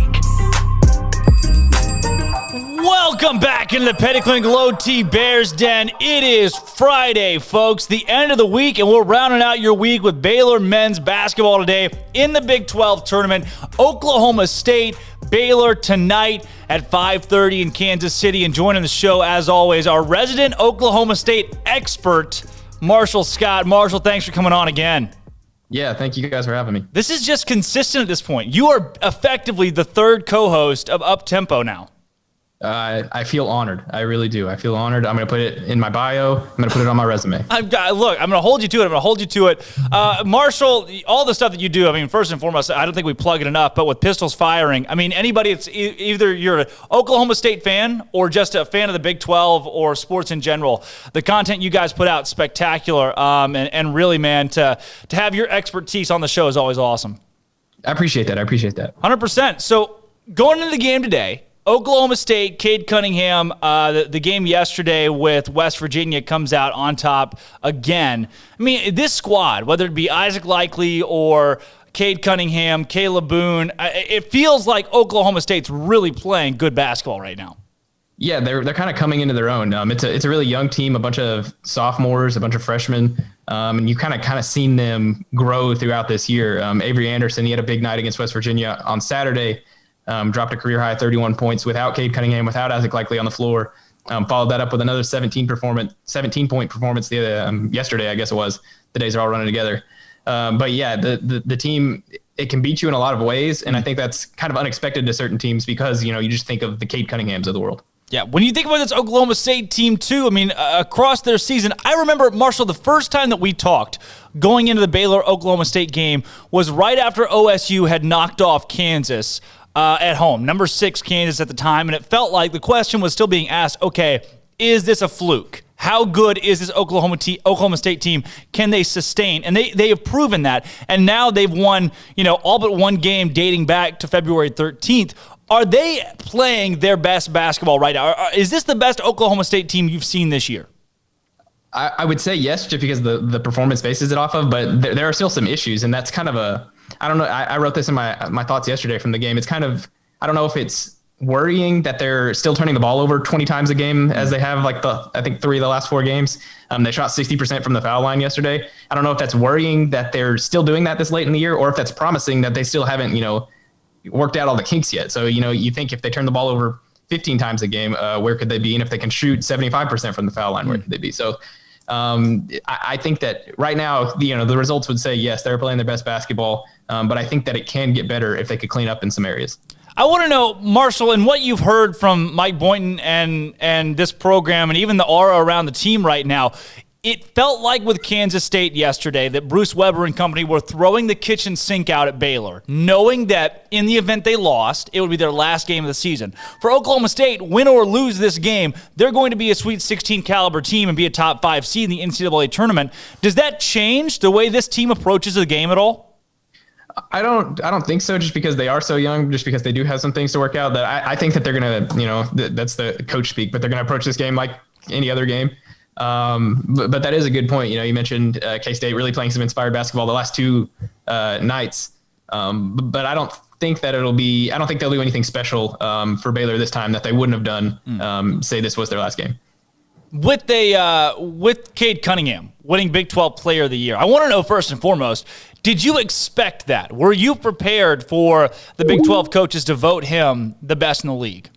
So it was obviously either going to be Cade or Jared Butler, and it kind of determined. I'm sure a bunch of your listeners were big mad about this, but it kind of goes off what you think the award should be. Should it be the best player on the best team, or should it be the best player? And that's kind of like the age-old thing as far as MVPs go.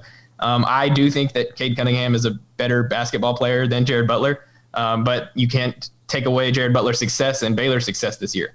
You play the game. If you put Jared Butler on Oklahoma State, does it look the same? So, I don't know. It's an argument that could be made either way. I would say like 50-50 shot that I was expecting it or not. I knew that there was a shot that he could, but it didn't necessarily surprise me. But at the same time, I was like, okay, well, the Jared Butler stands of the world are going to be pretty mad about that.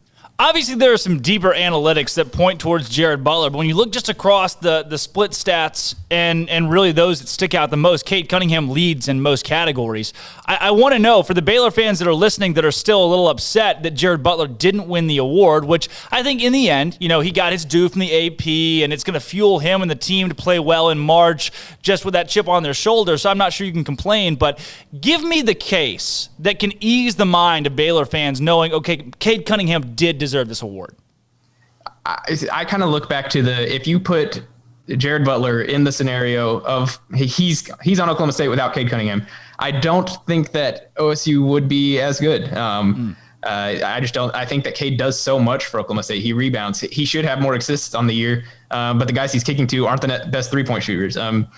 Jared Butler's got a lot that kind of take away from him. You saw just last night or yesterday morning, I guess it was, the West Virginia game. Cade was double teamed like basically the entire game. And you can't necessarily do that with Jared Butler because Baylor has so many other good pieces. And that sucks for him in a way that, okay, so because my team's better, that's why I didn't win the award. But I don't know. Like I said, you could go either way with it. And I wouldn't have been mad had Jared Butler won it. And I'm not mad that Cade Cunningham won it. So it was a 50-50 thing for me. With this Oklahoma State team, too, you said that the surrounding pieces with Cade Cunningham, he's a takeover player. He can take over the game at any point in time, and when he does that, Oklahoma State has success. But even looking at the game where he didn't play against West Virginia and OSU was still able to win on the road, what do you attribute that to? Is it just this team having that much grit? Yeah, it's a fun team that plays hard on defense. The guys kind of outside Cade Cunningham, the Avery Andersons, the Rondell Walkers, the Bryce Williams, they're going to give you a shot just because they're going to get a couple steals that lead to easy buckets right off the rip. So it is a gritty team. I think that's a good word for it. And they've got some other players. Avery Anderson, he's an isolation nightmare going back to his days at Northwest High School there in the Dallas area. So the team is better than just Cade Cunningham, and that's kind of hard to get out on the national basis because everybody's just looking at Cade Cunningham. But this team has some real dudes on it, and I think that they're going to be good because they're all sophomores and freshmen right now. I think they're going to be good for a while. Today's game. Thinking back to what Baylor did yesterday against Kansas State, obviously the analysts, the team, the coaching staff, the players at Oklahoma State have seen that game between Baylor and Kansas State, and it wasn't pretty. It was not remotely pretty if you're a Baylor fan. Does that give the Cowboys added confidence coming into today's matchup? I'm not sure. I think Mike Boynton kind of pointed out yesterday that Oklahoma State had to wake up at 6 a.m. yesterday because they had that 10:30 tip to get, COVID testing done.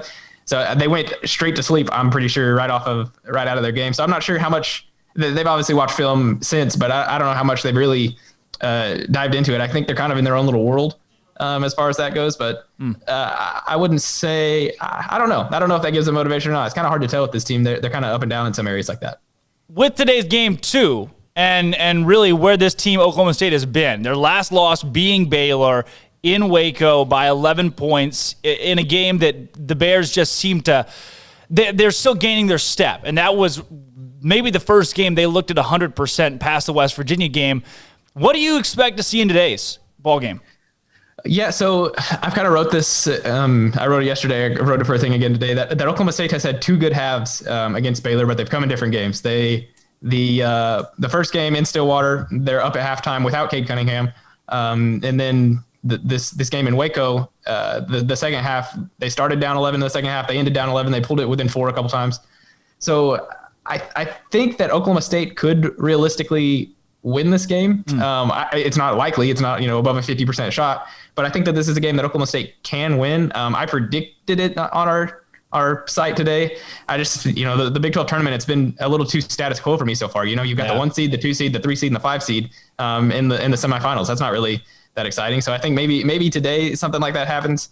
But I wouldn't say it's totally likely or teams would have been beating Baylor this year that, they haven't.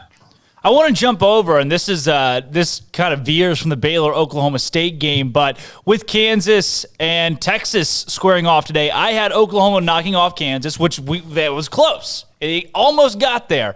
But in the end, Kansas pulls that one away. And then Texas, the 1-point victory over Texas Tech, the comeback win. What do you expect to see out of that matchup today? I think that'll be interesting. I think that I think I would pick Texas in that game just because KU's still without McCormick. I thought that Kansas would get past OU, but then would lose to Texas Tech, who didn't make it there. So I think that Texas should be favored in that game. I think just because McCormick's such a big piece of Kansas, and he's obviously out with COVID protocol. So I would take Texas in that game. I would too. I like Texas and hopefully Baylor in the Big 12 championship. I know you're leaning Oklahoma State, obviously, but what is it coming into this game that may give Oklahoma State a chip on their shoulder? Is there one thing you point to that says, okay, momentum favors the Cowboys in this matchup? I think the momentum of just kind of their last stretch here. They've had a Texas Tech game that was against a ranked opponent. They won that game. They won 2 ranked games against Oklahoma. They won ranked game against West Virginia, another ranked game against West Virginia, and then they only lost in that stretch is coming to Baylor. We got Avery Anderson and Cade Cunningham after yesterday's game. And Avery Anderson, he said he was really looking forward to playing Baylor again because they got all the guys back. They're going to have Cade, they're going to have Isaac Likely, and Cade Cunningham said it's not just you who's looking forward to that game. So I think that in that aspect, they're kind of looking forward to it. It's the only team left in the Big 12 tournament that they haven't beaten this year. Yeah. And then at the same time, Baylor's going to have some motivation because, their teammates are going to know that they picked Cade Cunningham over Jared Butler as the player of the year. So I think that there are some good storylines entering this game. I think both teams will kind of come out pretty motivated. Before I get your thoughts on the game, tip to finish, I want to know, we've heard it. It's so tough to beat a good team 3 times. Does that go into play today? I'm not sure. The Oklahoma State women's coach got asked about this yesterday, Jim Littell, and he said, I think that's he stays on the other side of that where, if you beat a team twice, then you should be able to beat them a 3rd time. So I'm not sure. I'm sure that there are some stats that would, you could point to that would say that, and I'm sure that there's others that you could point to that wouldn't. So I don't know that plays much credence in today's game. With today's game, though, tip off all the way to the final buzzer. How do you see this thing playing out? You have not, mind you, you have been so correct about these so far this year. I think it'll probably Oklahoma State's games as of late have started hot in terms of both teams are scoring at a rapid pace. You're like, okay, this has to slow down eventually. Oklahoma State's going to turn the ball over a lot. That's what they do. So here lately, Oklahoma State has actually been down at halves and then kind of fighting at the end. So I think Baylor will probably take a 5 to 6 point lead, something like that, into the halftime break. Then Oklahoma State will fight back and it'll be close to the finish. Close to the finish. How close? Final score prediction. What do you like?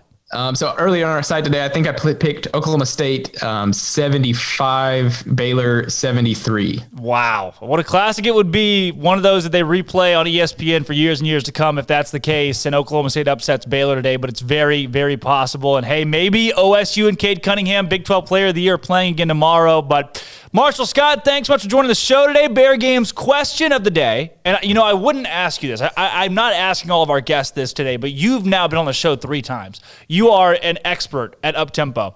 If we here had all the money in the world and could buy the licensing to one song as the up-tempo theme song, what song would you make it be? Let's see. I don't know too much about you guys' music preferences, but oh man. Oh, this is tough. I know. This is, but again, you've been here 3 times, Marshall. You've got a great feel for this show more than most. So I'm going to go, just because, the Baylor theme, Christian University, I'm going to go Sunday Candy by Chance the Rapper. Wow, Sunday Candy, not Sunday Best. I thought he was going Sunday Best when he said Sunday. We were so close. We were so close to a Services song. But Sunday Candy, Chance the Rapper, lock it in. Marshall Scott, thanks for joining the show today. Resident Oklahoma State expert, Pistol guys, always great content. Thank you guys for having me. Absolutely. All right, here's what we got. Little bit of breaking news that happened today. Juwan Howard tossed, ejected from the game today between Michigan and Maryland. Armstrong, do we have that video? We do. Technical on Mark Turgeon, a double technical on Juwan Howard, who has been ejected from this game. And he was incredibly animated. But Turgeon remains. He just had one technical. But here is what happened. See Juwan Howard starting to yell out something at the other side, and then there was some jawing back and forth between he and Mark Turgeon. Look at this. I mean, it got really testy, Sean. It did, and the officials did a good job of stepping in before what was a bad situation could have gotten progressively worse. And now, what is always a tough job if you're an official, especially at this level, just became even more so because you're going to have to make sure that what happened as we went to break doesn't seep over. You look at the assistants that had to keep Juwan Howard back. And he was hot.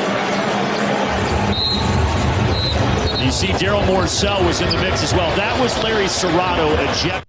Wow. Juwan Howard, head coach at Michigan, tossed from their game today, their Big 12 tournament game against Maryland. Mind you, Michigan now has the lead. They were trailing this game 36-29 at one point. They now lead 72-61. The Dogs have unleashed since Juwan Howard was thrown out of the game earlier today, but one can only expect, it looked like he was yelling at a player. It looked like him and the player were yelling back and forth. Juwan Howard takes that power step, has to be held back by his coaches, and then is tossed from the game, double technical. A technical foul is called on Maryland's head coach as well. And Juwan Howard now not, which I don't think that extends to the next game. I think he's able to come back for the next game of the Big 12 or the Big 10 tournament. But wow. Yeah, I mean, maybe the spark the team needed. They were trailing Maryland, and not obviously what you'd love for your coach to be doing, but at least he's got the passion, got his boys fired up, and now they're in a better position to win. So What can you say? Somebody said something, and it was not, you know what Juwan Howard said? He said, "I'm not happy, Bob. Not happy." And the referee said, "No, you can't do that." You know what? I bet he made a Jim Boeheim joke. I bet Juwan Howard made a Jim Boeheim joke, and that referee, the Maryland coach said, I was friends with Baylor Bigfoot, and Baylor Bigfoot was friends with the guy that's no longer with us, and through a deep connection, those two guys they're angry. They've had enough of these people. So, Juwan Howard thrown out of the Michigan game. Michigan's now up 76-61. Take that, Maryland. I like Juwan Howard, so take that, Maryland. Yeah, you earned it. The weekend. Ladies and gentlemen, the weekend. I'm Drake Toll, Armstrong Sims, Andrew Robertson. We come back. Colt Barber joins the show for the state of the SicEm. This is Uptempo. Yesterday marked one of the biggest days in college basketball with over 50 elimination games taking place across the country. Starting in conference number 2, Baylor struggled past Kansas State 74-68 thanks to 24 points from the still hot Maceo Teague. Number 12, Oklahoma State knocked off 10 West Virginia 72-69. Number 11, Kansas held on to beat number 25, Oklahoma 69-62. And number 13, Texas came back to beat number 20, Texas Tech 67-66. In major upsets, number 14, Villanova was knocked off by Georgetown 72-71. Number 22, Virginia Tech fell to North Carolina 81-73. Michigan State fell to Maryland 79-75. And Mississippi State ended Kentucky's season 74-73. On the women's side, number 9, Indiana fell to unranked Michigan State 69-61. Number 13, Michigan was drubbed in an upset by Northwestern 65-49. And number 19, Rutgers was upset by Iowa 73-62. In today's Big 12 men's tournament, Baylor and Oklahoma State will meet in one semifinal, with Texas and Kansas squaring off in the other, and the number 6 Lady Bears play TCU at 1:30.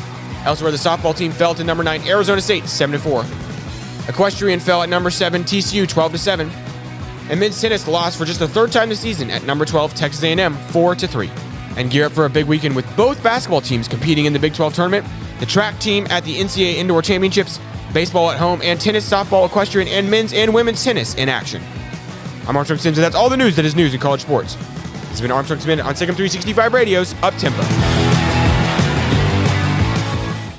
From the first workout to the last practice, sports is an incredible challenge. Hi, this is Dan Ingham with the First National Bank of Central Texas, and we're proud to support each athlete, every parent, and our educators. From families, small businesses, to the biggest industry, we're here to help. With remarkable products like First Free Checking, we've got banking ideas that fuel big dreams. The First National Bank of Central Texas. Familiar faces making local decisions. Member FDIC, Equal Housing Lender. Let Camille Johnson Realtors guide you seamlessly through the process of buying your dream home or selling your current one. Commercial, farm and ranch, or residential, Camille Johnson Realtors can smoothly and successfully lead you through any transaction. With a team of 28 experienced agents who are excited about serving you, Camille Johnson Realtors services the entire greater Waco area. If you're in the market to buy or sell, contact Camille Johnson Realtors, 104 Midway Center in Woodway, or find them online at www.camillejohnson.com. Camille Johnson Realtors, elegant, charming, warm. Welcome home. Bird Culchin Ford has been in Waco since 1936. Ford, the number one selling truck in Texas, 43 years running. And Bird Culchin Ford proudly supports high school football in Central Texas. And no better way to tailgate with a Ford than from Bird Culchin Ford. And are there better vehicles to tailgate with than the Ford F-150 or the Ford Expedition? And of course, you can get them new, pre-owned Bird Culchin Ford. Our sponsor of the Ford Tough Player of the Week, locally owned dealership, online at bkford.com at 1701 West Loop 340 in Waco. Bird Culchin Ford.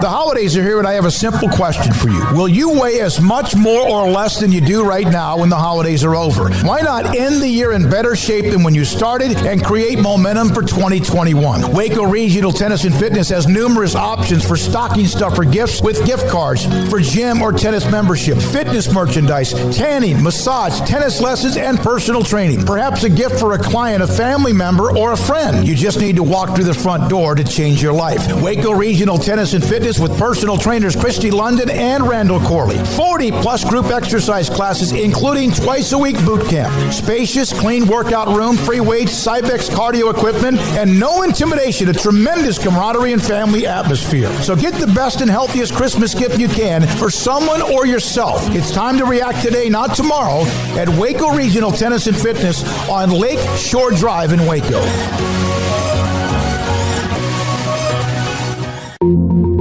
Learn Learning to navigate life in the COVID-19 world has been a struggle, and where and how to get tested has been one of the biggest challenges. Impact Health Labs has your answer. If you need mass testing for your office, church, dormitory, or school, Impact Health Labs is who to call. They will come to you, conduct the testing at your location, and have the test back within 24 hours. Most major insurance accepted, meaning your out-of-pocket cost is low. So no more waiting by the phone for days to find out the results. Impact Health Labs was founded by 3 Army licensed and credentialed medical professionals. They believe in accuracy, efficiency, and doing the job right. Call 254-744-6233 to set up your group screening today. Impact Health Labs, on-site, prompt, and accurate, taking COVID-19 head-on. Again, that number is 254-744-6233 or online at impacthealthlabs.com. Welcome back to Up Tempo on SicEm365 Radio. No capes. Do you remember Thunderhead? Tall, storm powers. Nice man. Good with kids. Listen. Call us on the Impact Health Labs caller line at 254-339-1122. Dyna guy, snag on takeoff. Splashdown, sucked into a vortex. No capes. Here's Drake Toll and Armstrong Sims. Welcome back into Up Tempo. Happy Friday, everybody. Ladies and gentlemen, the weekend. Baylor game day today. Baylor game day all weekend long. Big 12 tournament going on, and today we implement, for the first time ever in the history of Up Tempo, or SicEm365 Radio, or SicEm365, the state of the SicEm. President, CEO, chairman of the council, leader of the board, Colt Barber, on the show today for the state of the SicEm. Colt, great to see you. Man, I appreciate it. You could be my personal hype man if you want to. I haven't ever had those titles before, so. Colt, you emailed me that intro. I'm just reading off what you sent me, man. Man, why are you gonna put me on the spot like that?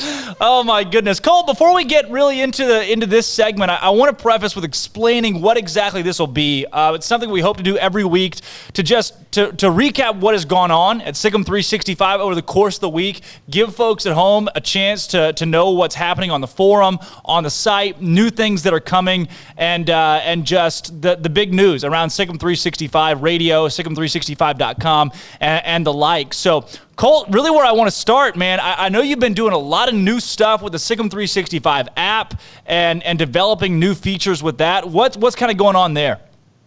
Yeah, I mean, initially it's just a matter. We obviously having 2 radio shows now. The consistency of the app was important. Streaming, we had a lot of issues early on with dropping feeds, dropping streams, and it's kind of been on the back burner for me just with everything going on. I had some downtime to work on it. We've pretty much got those remedied. We pushed out some updates for Android that should really fix those. If you're an Android user and you haven't downloaded the latest version, do that, and it should be running pretty smooth. We're implementing some geofencing push notifications that are really cool. I know I was working with you guys with you guys on that yesterday. Just the ability to send out push notifications depending on the area that you are in. We have some possibilities there that, not only with sponsorships, but also promoting post-game shows. People that are leaving McLean Stadium, leaving the Farrell Center, things like that, arriving into Waco, to really promote the website and promote content. And we're excited about it. And that's just one of the next steps as we try to grow this thing that we have to have. We have to have a consistent platform that's not just online, that you can take it in your car, hook it up, sync it up, and you can play it as you're driving, or hook it up to your Alexa or whatever. And to get our shows out in front of people is one of our biggest goals. Outside of that, what's been going on kind of with the forum? Big 12 tournament time, going into NCAA tournament time. Obviously, there's a lot happening right now. What are some of the highlights at SicEm365.com?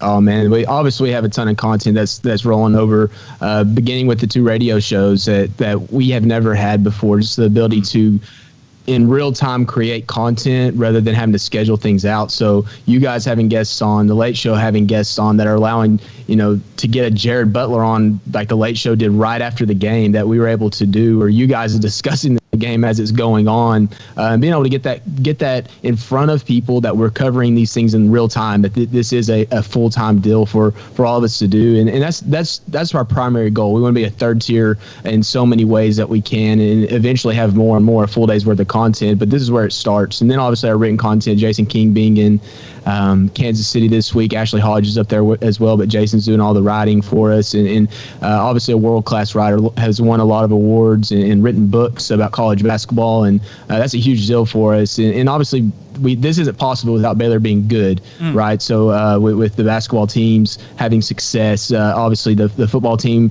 the ever-changing culture of the football program, as we've seen so many different head coaches in those positions in the last 5-6 years, that we have the ability to cover it. Now we just need consistency to report on it, report on a winning program. But the basketball teams have carried their weight by far in the spring.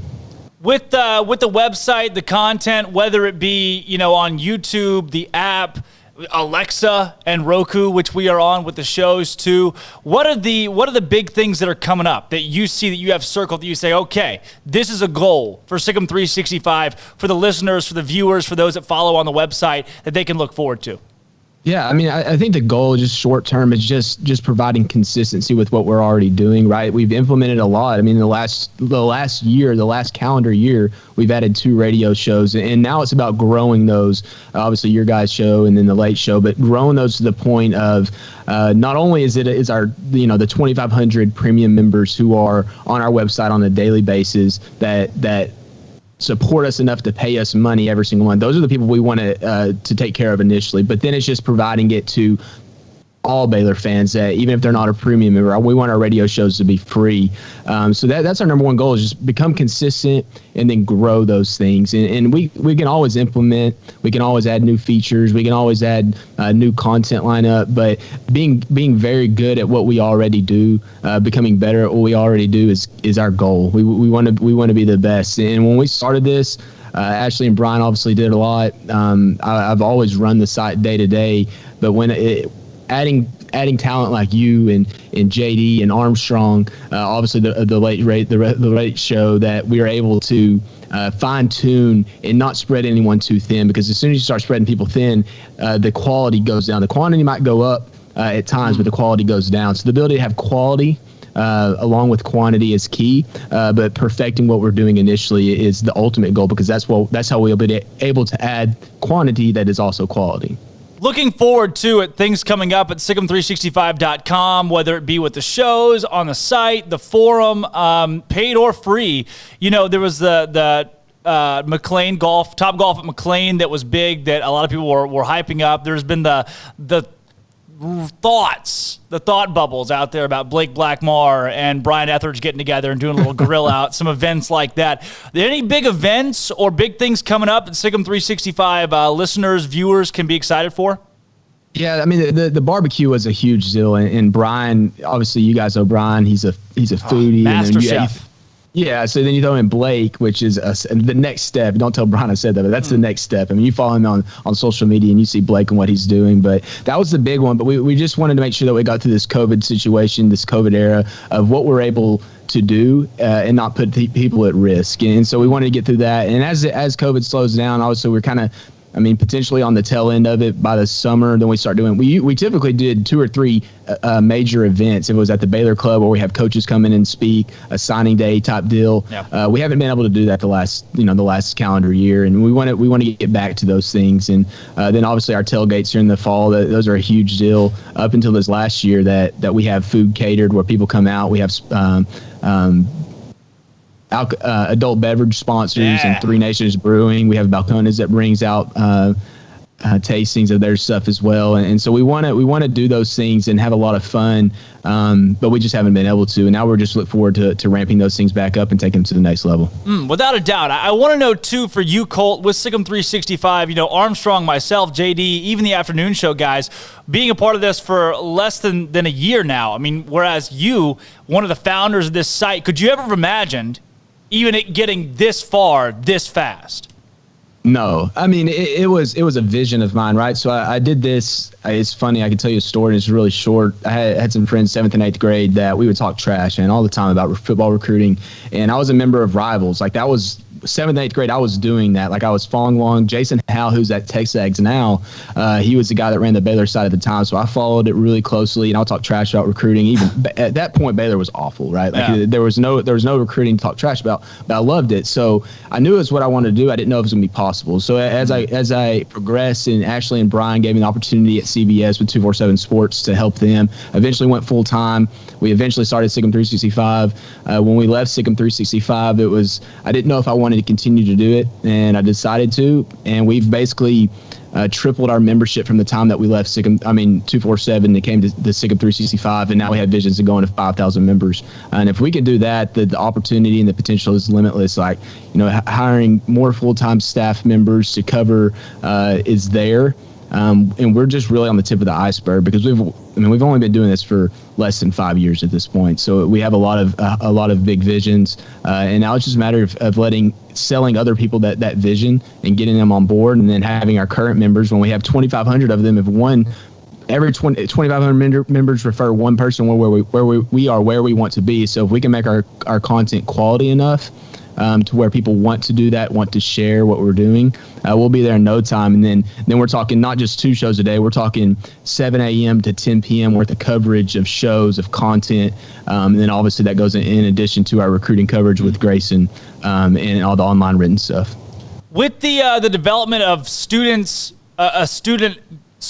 getting free subscriptions on the website, kind of what goes into that, and how can Baylor students access that? Yeah, this is something we've wanted to do for a while. We haven't been able to automate it. There was never a good way to do it. And fortunately, F5 was they actually got on it pretty quick. I suggested it to them again. They put it at the top of their list for our website for SicEm365. And the ability to get students on is one of our major priorities, because of the fact that 5 years from now, they will be graduates. They'll be young graduates. The young graduates now will be into their 30s, starting family, that have disposable income. So we want to get them hooked now. So when they're ready, whenever they graduate, they're ready to get on. And we're kind of in so many ways an archaic type of method, but it exists. In such a widespread way. The message boards exist. I mean, look at 247 Sports. You look at Rivals. You look at it was Scout. It's not there. Reddit has obviously taken it to a different type of level. But it's very similar. It is still there, and it's a thriving industry, and it will be until college athletics don't exist anymore. So getting students on right now for free is our goal, and there's 15,000 potentially that would sign up, and we get those and get them in the pipeline. It's a huge deal. We made it really easy. If you have a Baylor.edu email address, you go to the website, create your account, make sure it's activated. You activate it by confirming through your email, and then once you do that, you get on and you go to the subscription page, and because you register with the Baylor.edu email address, there should be a subscription option that allows you to gain a free year's worth of access. So you get a free year. If you're still a student at the end of the year, you will get an email notification that's automated that we don't have to do anything with, that says if you would like to confirm that you're still a student because you want an additional time, reach out to us. So we'll manually confirm you at that time. So it's not fully automated that we know when you're going to graduate and it automatically cuts off, but it's kind of the next best step. So if you're a senior right now, you'll get a free year no matter what. So along with that, what are the goals if someone is already a premium subscriber with SicEm365? I know you said if everybody tells one person. Also, breaking news here: Kansas is out of the Big 12 tournament. We know, we knew that they had problems with McCormick that was out for the tournament, and now the Kansas and Texas game today will not be played. Kansas had a player test positive for COVID-19. They've been removed from the Big 12 tournament. Jayhawks were supposed to play Texas tonight. Texas will move on by default to the Big 12 championship. Kansas kept 2 players home for COVID protocols before they got to the tournament, and now Kansas is out of the Big 12 tournament. Breaking news: no KU in the Big 12 championship. It'll be the winner of Baylor and Oklahoma State and Texas squaring off on Saturday. So that's big news. I'm not sure how that'll affect Kansas moving forward, but I'm telling you what, Colt, we had this conversation earlier today on the show that for a school like now Virginia and now Kansas, it'd be really tough to get clearance for your entire team in the next 3 or 4 days so they can put you in the NCAA tournament knowing that the team can play, because both of those teams have a lot of questions going into March. But kind of where we were, a little bit to reset with the users right now, those that are current subscribers. What is your goal, one of the goals that you've set for those that already access SicEm365 to help expand the brand and the content that goes out? Yeah, I mean, there's nothing specific. The key is if we're creating word of mouth, that's the number one driver for pretty much anything. If it's a product, if it's a movie, whatever it might be, word of mouth is a massive thing for anyone in the industry trying to grow a product or grow a business. And so that's what we want. We just want people talking about it. For instance, those geofencing push notifications are something that we want to take advantage of, because as people are pulling up in a carload to McLean Stadium, it doesn't sound, maybe it sounds intrusive to some people, but the ability to send that push notification as people are pulling up in it with a carload of people that might not be SicEm365 members is something that it enhances our brand. And so being able to do that is number one. And what we want from the current members, and there's people that have been with us from the very beginning, from even before 247, and when Brian and Ashley ran another website that have been with us from the very beginning, it's just word of mouth. And so us being able to establish the reputation, the ability to create quality and quantity of content, that's what we want to do, so that our current members they're on our website all the time. They want to share stuff that they read. And so there's a lot of stuff that we do for free, but we want that to be the premium. So when people get on our site, it's like a big funnel, right? So that they start reading the free stuff and they start seeing links to the premium content, if it's Jason King's or if it's our radio segments that are divided up to make it easy to access. We want them to see those things. If it's insider notes from spring football practice, which we haven't had that in over a year, and fall camp, etc. And that truthfully, COVID, it did impact us, because we weren't able to grow. We had visions of having 3,000 members at this point last year, or at this point in December, but COVID drastically derailed that because of the fact that there was not that premium content that we were able to push. And so it's just a matter of the word of mouth. Is the biggest thing. Just tell one person, tell two people, and if one of those two sign up, that's a huge thing for us, and it's ability for us to eventually create more content and do bigger things through the website. Colt, outside of SicEm365, well, I guess before I say that, is there anything else that really stands out to you right now that you want to get across to the users of SicEm365 or those that follow the content that the outlet puts out? I mean, nothing specific. We're getting into spring football. It starts actually the 22nd, so in 10 days will be the first media session. We're expecting to be able to go out and be basically on the practice field, watching practice, getting footage, getting pictures, seeing these players in person, on field level. That's something we haven't been able to do since 2019, and it seems like a long time, and it really is. For our industry to not be able to do that's a huge deal. So just spring football should be a lot of fun, and that's no breaking news, but I think for the first time there's some optimism about what we'll be able to cover during the spring. There's actually a basketball season going on, at least right now. Obviously, Kansas is shutting down this, and we don't know where they're going to go. Duke has done it, but that would be nuts if we get into the NCAA tournament and there's teams that are dropping out left and right like this. But for right now, it looks good, and I just hope that we can get through these next couple of weeks, next couple of months, and get into football season with a full slate of coverage. Wow, that's going to be. I mean, the scope of the Big 12 tournament now changed with Kansas out, and the scope of the NCAA tournament could very well change. Duke, I don't think was going to make it anyway. So it changes in general with them not being there. But now with the chance of Virginia and Kansas, two Sweet 16 Elite 8 caliber teams not being there, the potential to not be there is unbelievable. But Colt, I want to get your thoughts on Baylor men's basketball. Game today against Oklahoma State taking place at 5:30. What do you expect to see in that one? I know you follow this team pretty closely. Yeah, and I'm not the basketball guru that Ashley and Jason are, but I think I have more emotional takes because I'm not as emotionally invested as I are deeply invested. But with the fact with the way the team played yesterday, it makes it a little nerve-wracking because of the fact that they played so sloppy. So you start talking about turnovers from Jared Butler, from Davion Mitchell. You just hope that they can get those things cleaned up, and you expect them to. I mean, they yesterday, Kansas State changed up their defense a little bit. If you read Kendall Coutts stuff from Our Daily Bears, he had some really good stuff that he actually posted on SicEm365 breaking down what Kansas State did defensively. And he has some really good points of what Kansas State changed up that really threw Baylor off. So if they can clean up the turnovers today, I expect it to be a good game. But it's really tough to beat a team like Oklahoma State 3 times in one season, right? Cade Cunningham's obviously the player of the Big 12 for a reason. And if you agree or don't agree with that, he arguably is the best player in the league. And I know Jared Butler had a great case, but I think pure talent standpoint, Cade Cunningham is amazing. He's terrific, and you can't overlook that in a setting like this. And Oklahoma State has a lot of players around him that are very good. So I think if Baylor gets through today, I think Texas has the upper hand because they're playing one less game now. That's a huge thing. They begin prep. Regardless, they get an extra day of prep, even if it's for Oklahoma State or even if it's for Baylor. They begin right now looking at those teams. They see the games tonight. You don't know what's going to happen between tomorrow, but it makes me wonder. Fortunately, Texas hasn't played Kansas because you start talking about other teams having COVID issues, right? Like if Texas would have played Kansas and Texas would have won, then Texas is going to be exposed. And you don't know exactly how those things move along, but fortunately they have not played yet. And we go into tomorrow, regardless of whether wins or loses, knowing that at least Texas hasn't been exposed to that team yet.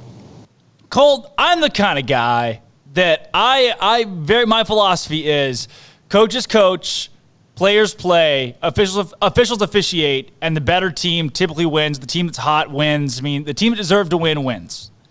However, I have come to know the more and more Big 12 basketball that I watch, even getting into tournament time, watching teams that aren't Baylor on the floor, I can't help but just think, what is happening so often when it comes to Big 12 officiating? Is this a common trend?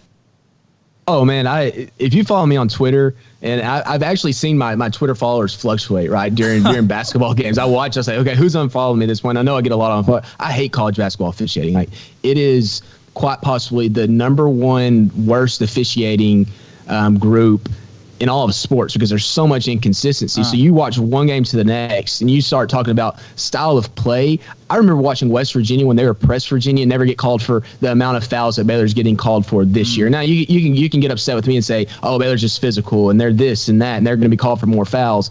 Not at the rate that Baylor's been called for instance, this year. But from league to league, the way these games are officiated are completely different. Now, to the credit of the officials, once you get into postseason play, those things tend to level out, right? The NCAA tournament where you start getting officials who haven't necessarily called your games, you finally start seeing these officials let players play. And so you get into the tournament and things kind of even out. You don't have the biases, the natural instincts to make different calls for different officials because they know this team so well. They have to study them on film, but they don't necessarily call every single game. So college basketball officiating regular season is usually awful. Once you get into the postseason, it becomes more like the NBA. It's just call what needs to be called and let the players decide on the court. It just doesn't happen during the regular season, and it drives me crazy. I want to know this. If I've got a money line at minus 110, like they're even odds here. The odds are even on John Higgins' hair being real or a toupee. And it's even here. And you got to put your life savings on this. Where are you going? I'm pretty sure it's real. If you look back, if you look back at, he's been calling college basketball for a long time. And to the question, I don't know if it's changed very much. That makes me more skeptical, right? Like it hasn't changed very much. But I think the color, because he colors it, right? He puts highlights in it, and it's really obvious. And I think that changes enough that he gets it done. Like if that hair was not growing, if it was not changing, was not getting it cut, that would not, that does not happen. Like it's not going to change if he's not getting it cut. So I think the fact that it's getting highlighted consistently and it's kind of evolving means that it's real. It was already the highlights have been there, but this season it's down to almost like chin length to where he does a little hair flip all too often, and it's distracting me from the games when John Higgins has to do hair flips as he comes over to the bench to say whatever. He's a really polarizing official, right? Because he's so noticeable. And I honestly don't think, I think there's a handful of other officials that Baylor basketball gets that are actually worse than him. But because of his look, because he kind of sticks out, I think that he gets a worse reputation than he actually deserves. But if you're going to roll with that look and you're going to make some calls that are questionable, you're going to get criticized a lot more for it. And not because it's this awful look. It's just you're a lot more polarizing whenever you highlight your hair and your college basketball officiating. And you've been around. Everyone knows your name. I remember griping at him back when I was in college, like, being upset about the calls that he was making. Yeah. So, but he's been doing it for a long time, and he gets paid pretty well. And he'll call, man, you'll turn on the TV for a midweek game, and he's on, and then he's on the next night, and he's making bank. I mean, there's no doubt. He's like a Conference USA game. Like, you'll turn on a random Patriot League tournament, and you're like, is that John Higgins? What is he doing? And everybody's booing him most of the time. Everybody's booing him. I think that's the one thing that I watched him in a Tulane and Eastern Carolina game, which just makes no sense. But I caught him in one of those, and you could tell that he was the only one on the crew that was like, I do Power 5 games, and he wore it, man. I'm talking he was strutting in that ball game. Any call that was to be made, he was going to make it, like waving off other officials. I have learned that he and himself is part of the game. Yeah, he is, and I think it's just natural instinct. You recognize him, you know his names. There's other names that we know, right, that you see make a bad call, but he's been around for so long, and then his demeanor, like you mentioned, he's like, he'll wave something off, or he'll be really, it's like, dude, like the your routine in making these calls is so blatant that it really frustrates you. It really makes you mad, especially if you're the team that the call's going against. It's like, just make the call. Just make the call. Like, you're going to call a technical on a coach for getting upset with you, but you're out there showing everybody up. But, hey, it makes college basketball fun for sure. It does make college basketball fun. Obviously, we got Big 12 tournament going on this week. Baylor shot to vie for their first ever Big 12 championship. Last question I've got for you. How do you see this thing shaking out? Where do you see Baylor landing in the Big 12 tournament? Man, this game is tough tonight. That I think the lines right now, it opened at 10, has floated around like 9, 8.5. I think this Baylor team plays relaxed probably right now a little too much, and that's specifically on the defensive end. And I know the COVID issues played into that, having time off. But offensively, it comes down to turnovers. Like this, they shot 55% yesterday, 40% from three, 90+% from the free throw line, which hasn't happened. But they turned the ball over 21 times. And if you're doing that, you're playing that well, if you can eliminate turnovers, you're going to play a lot better regardless of how your defense is doing. So being able to go into this game tonight against Oklahoma State, I think there's some added emphasis on beating Cade Cunningham because he's the player of the year. I just don't know, beating a team like this with this much talent 3 times in a row is going to be difficult. And Oklahoma State has a lot more motivation to earn a spot, earn a seed, go and win a Big 12 championship, and really not just play for momentum for the NCAA tournament, but also for next year. I know Cade Cunningham's not coming back, but this is opportunity for them to grow their program. So it's going to be a tough matchup. If Baylor gets to tomorrow and plays Texas, who we already know that they're playing, man, Texas is dangerous. And Baylor has only played them once, but their size inside is tough. I don't know if Baylor gets to the next 2 games without losing. It's either going to be tonight or tomorrow. I don't know. I don't see them winning the Big 12 tournament championship at this point. Wow, Colt. That's some bold takes, but hey, maybe, just maybe, Baylor falls, it puts another chip on their shoulder, and they roll into the NCAA tournament with just that fervent passion to win the whole thing. Bear Games question of the day, final score prediction tonight. What do you like? Oh, man, I'm terrible at this stuff. I would say probably going to be relatively high scoring the way Baylor's defense has played. Cade Cunningham's probably going to have a pretty big game. We saw him the second half of their game last week just explode. I think he ended up with like 24, 25 points, maybe more than that. I think Oklahoma State's offense will take advantage of Baylor's defense unless something just drastically changes. I think Baylor's offense will continue to play well. So the score maybe like, I think Baylor pulls it out probably because a lot of people aren't expecting them to play well or to win. I'll probably say like 83-78. 83-78. All right, bring it on. The over hits tonight. The over hits. And if Uptempo had $1 million and could buy the licensing to one song to be its Uptempo theme song, what would it be? Man, I don't have a clue. You gotta let me know, Armstrong. You have to let me know that you're gonna ask this type of question. No. Every caller has faced this and just taken it in stride. Even guests that aren't related to the show whatsoever. Well, it makes sense to have like something, maybe a Willie Nelson song that's Baylor related. That's true. Wow. Maybe because the show's Baylor specific, right? So Willie Nelson, an upbeat techno Willie Nelson song. Yeah, or maybe a David Crowder song. You know, like Crowder song. Okay. I think Crowder wrote a song about Baylor football, right? So he's had. I don't think that would go good with the theme of the song. Maybe a remix to "Rise Up" by David Crowder. Maybe Jack or Armstrong could do some remixes for us. Walking in Waco. Yes. Walking in Waco. Cole Barber, thanks for joining the show today for the State of the SicEm. Appreciate it, guys. Y'all have a good one. Always good to have him on. I love Colt Barber. Yes. I love that. That's going to be a segment every week. We talk about SicEm365, what's going on in and around Baylor athletics and on the site as well. All right, I'm Drake Toll, Armstrong Sims, Andrew Robertson. When we come back, we're going to play the clip of John Higgins doing whatever he was doing a couple more times. We're also going to see highlights from yesterday's game, and we're going to hear from Scott Drew. We're going to hear from Maceo Teague. We're going to hear from Davion Mitchell. All of this right here is Uptempo.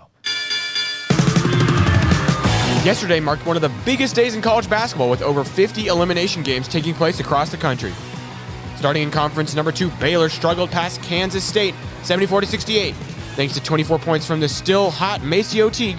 Number 12, Oklahoma State knocked off 10 West Virginia 72-69. Number 11, Kansas held on to beat number 25, Oklahoma 69-62. And number 13, Texas came back to beat number 20, Texas Tech 67-66. In major upsets, number 14, Villanova was knocked off by Georgetown 72-71. Number 22, Virginia Tech fell to North Carolina 81-73.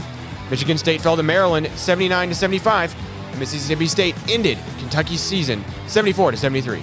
On the women's side, number 9, Indiana fell to unranked Michigan State 69-61. Number 13, Michigan was drubbed in an upset by Northwestern 65-49.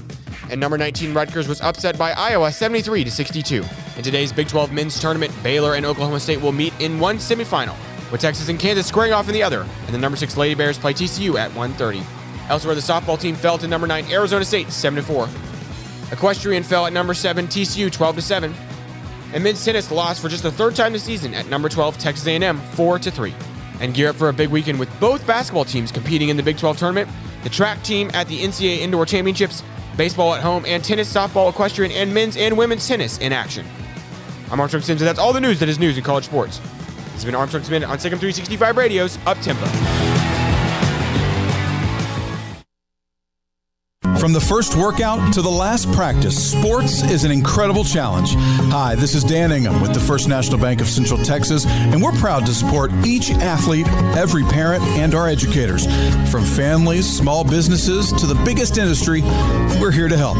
With remarkable products like First Free Checking, we've got banking ideas that fuel big dreams. The First National Bank of Central Texas. Familiar faces making local decisions. Member FDIC, Equal Housing Lender. Let Camille Johnson Realtors guide you seamlessly through the process of buying your dream home or selling your current one. Commercial, farm and ranch, or residential, Camille Johnson Realtors can smoothly and successfully lead you through any transaction. With a team of 28 experienced agents who are excited about serving you, Camille Johnson Realtors services the entire greater Waco area. If you're in the market to buy or sell, contact Camille Johnson Realtors, 104 Midway Center in Woodway, or find them online at www.camillejohnson.com. Camille Johnson Realtors, elegant, charming, warm. Welcome home. Bird Culchin Ford has been in Waco since 1936.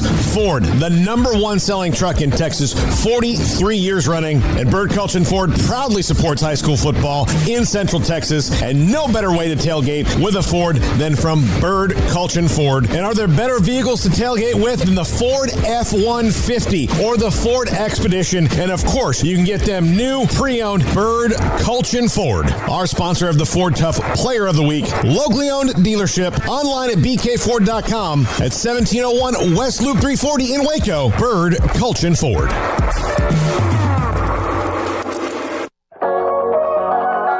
The holidays are here, and I have a simple question for you. Will you weigh as much more or less than you do right now when the holidays are over? Why not end the year in better shape than when you started and create momentum for 2021? Waco Regional Tennis and Fitness has numerous options for stocking stuffer gifts with gift cards for gym or tennis membership, fitness merchandise, tanning, massage, tennis lessons, and personal training. Perhaps a gift for a client, a family member, or a friend. You just need to walk through the front door to change your life. Waco Regional Tennis and Fitness with personal trainers Christy London and Randall Corley. 40-plus group exercise classes, including twice-a-week boot camp. Spacious, clean workout room, free weights, Cybex cardio equipment, and no intimidation. A tremendous camaraderie and family atmosphere. So get the best and healthiest Christmas gift you can for someone or yourself. It's time to react today, not tomorrow, at Waco Regional Tennis and Fitness on Lake Shore Drive in Waco.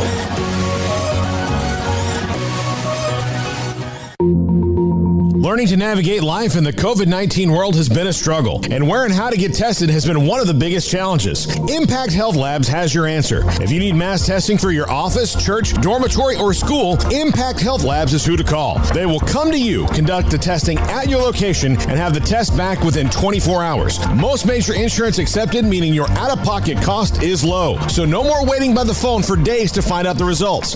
Impact Health Labs was founded by 3 Army licensed and credentialed medical professionals. They believe in accuracy, efficiency, and doing the job right. Call 254-744-6233 to set up your group screening today. Impact Health Labs, on-site, prompt, and accurate, taking COVID-19 head-on. Again, that number is 254-744-6233 or online at impacthealthlabs.com. Welcome back to Up Tempo on SicEm365 Radio.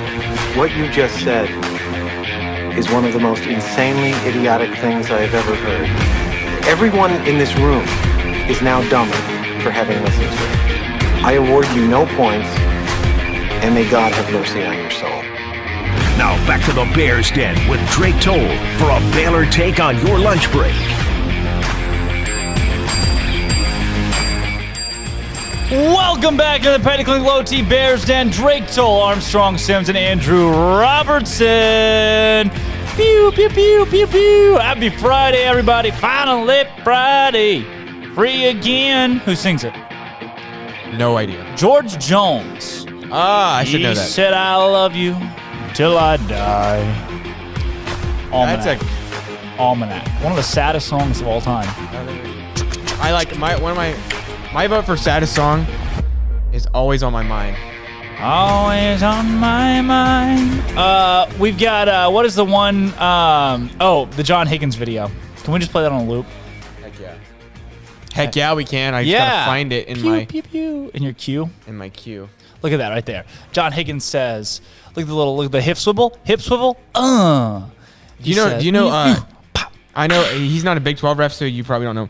Do you know Ted Valentine? No. Okay. Ted Valentine is probably the most infamous ref in college basketball right now. His nickname is TV Teddy. Oh my gosh, I know exactly. He's the worst. He's the worst. Here, I can find a little video of him. He makes the games all about him. It's unbelievable. He like dances when he does his little. Yep. Kind of like John Higgins, but like to the end.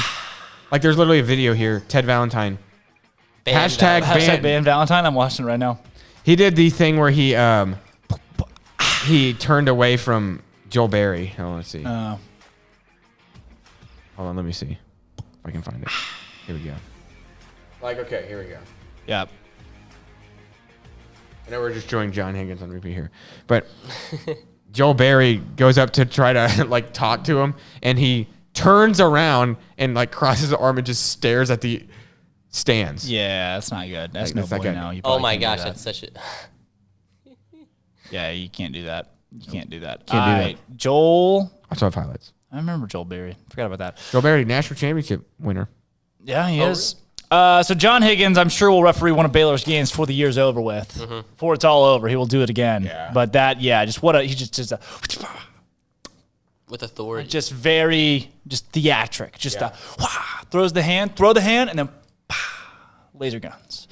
Tonight, Baylor and Oklahoma State coming off the Bears' win yesterday against Kansas State in what was ugly. It was the opposite of pretty. Yeah. I'm not happy, Bob.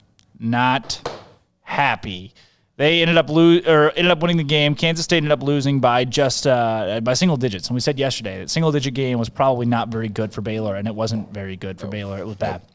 Baylor is advancing to its 8th Big 12 championship semifinal, 7th of the Scott Drew era, first since 2016. Earned its 14th win of the season in Big 12 against a Big 12 opponent, one off of the school record from last year. Baylor's 22-1 start matches the 2019-2020 season for the best 23-game record in program history. They've now led by 4 points in all 53 games from the start of last year, built double-digit leads in 21 and 23 games this season. 4 of 6 games since the 21-day layoff. Baylor 48-5 since Maceo Teague and Davion Mitchell joined the starting lineup. Mark Vidal had most assists in a game since having 7 at Iowa State with a season-high 6. He also had 10 rebounds, his 5th double-digit rebounding game of the year. Davion Mitchell had his 5th 20-point game of the season, 3 of which were against Kansas State. And Maceo Teague had his 5th 20-point game of the season, 8th of his career, 28th of his collegiate career, 8th of his Baylor career. All right, this right here, highlights from yesterday's win between Baylor and Kansas State. Set for game number 2. Bob was choosing. Here at Kansas City.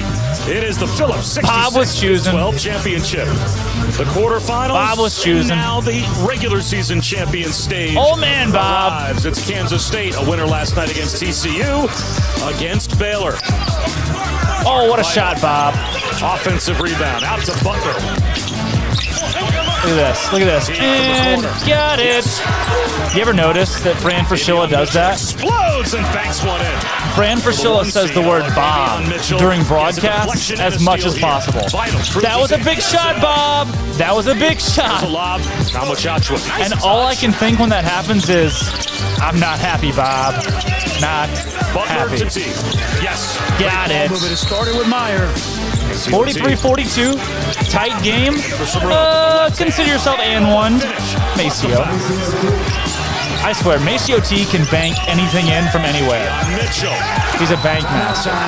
Yeah, outstanding defense. And Davion. What acceleration. T floats one off the window. Score it, plus the foul. Watch the dribble. Butler. Tennis.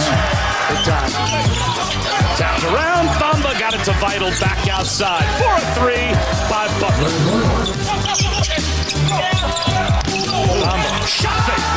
Hanging from the rim. Got it. And the shot clock winding down. Tight game, man. 5-point game this late. Off glass. He does it again. Baylor and Oklahoma State both through to the semifinals. Wow. Tight game. Baylor wins it. Jeez. Too close for comfort. Too close for comfort. There were parts where I was like, I'm getting nervous. And Baylor's playing Kansas State. There's no reason to be nervous. All right, check this out. We got Scott Drew, Maceo Teague, and Davion Mitchell in yesterday's postgame press conference talking the win against Kansas State. Again, ugly fashion. This game was not great by any means whatsoever, but Baylor got it done, all right? You win your clunkers, okay? You win your clunkers. You go out today, you played an Oklahoma State team with Cade Cunningham that's really, really good. You're going to play much better than you did yesterday, but hey, you won. If Baylor would have lost, things would have been much, much worse, but they did not. They survived. They survived, and they did what? They survived in what, Armstrong? Wasn't paying attention. They survived and... advanced. They survived. Hey, advanced. Texas advanced without having to survive, though. You know who didn't survive? They did survive, though. No. Oh, come on. You know who didn't survive? Yes, the man that Jim Boeheim ran over with his car, yes. I can't. This from Scott Drew's postgame yesterday. Oh, my gosh. Yeah. Hey, Maceo, what did you feel like the difference was this time playing K-State than the first 2 times? What were they able to do this time? They just made a lot more shots tonight. Felt like they got some open looks and they made them. I mean, it's tough. Like, they know what we're going to do. The third time around playing them, it's really hard beating a team 3 times in a row. So, yeah, just going forward, we got to still be locked in. How about the turnovers? That's a little unusual for you guys to have that many. Yeah, it just felt like we tried to make the home run play a couple times early in the shot clock and stuff like that. And we just got to be sharper with the ball going forward. Okay, thanks. Yeah, Maceo, do you feel like there was maybe a settling in point? It just kind of took you guys a while to kind of adjust to your new surroundings. And do you feel like by the end of the game, y'all kind of felt a lot more comfortable? Yeah, for sure. I mean, they played last night. If you watched their first 10 minutes of their game, the game was like 13 to or they might have been like 20 to 13 or something like that. Like, it wasn't really a high scoring game is what I'm trying to say. Like, it was a lot of turnovers and stuff like that. Guys just weren't shooting the ball well. And this was our first time playing on the floor tonight. So I felt like later in the game, we got to roll. Yeah, and do you feel like this experience can kind of help y'all eventually, obviously focusing on the Big 12 tournament now, but when you do get to the NCAA tournament, adjusting quickly like that? Yeah, but we got a game tomorrow here at Oklahoma State. We got to take care of our bodies tonight and just be prepared for tomorrow. We're not worried about what's going on 2 weeks from now, whenever the NCAA tournament is. All right, thanks. What do you remember about Oklahoma State from last week that you guys need to focus on tomorrow? Just containing the ball, not letting them get open shots, just guarding the ball. Next question from Kendall Kaut with Our Daily Bears. Maceo, you all did a better job defending the paint in the second half. How'd you all manage to do that? We just tried to be tougher. We just tried to guard the ball as hard as we could. We knew that they weren't going to go away. We know that they're a physical team, and they tried to out-tough us and things like that. And they probably did win the toughness battle in the first half for the last 12 minutes. But we locked in defensively, and we're tough in the second half. Davion, 21 turnovers. That's a little unusual for you guys. What was happening today out there?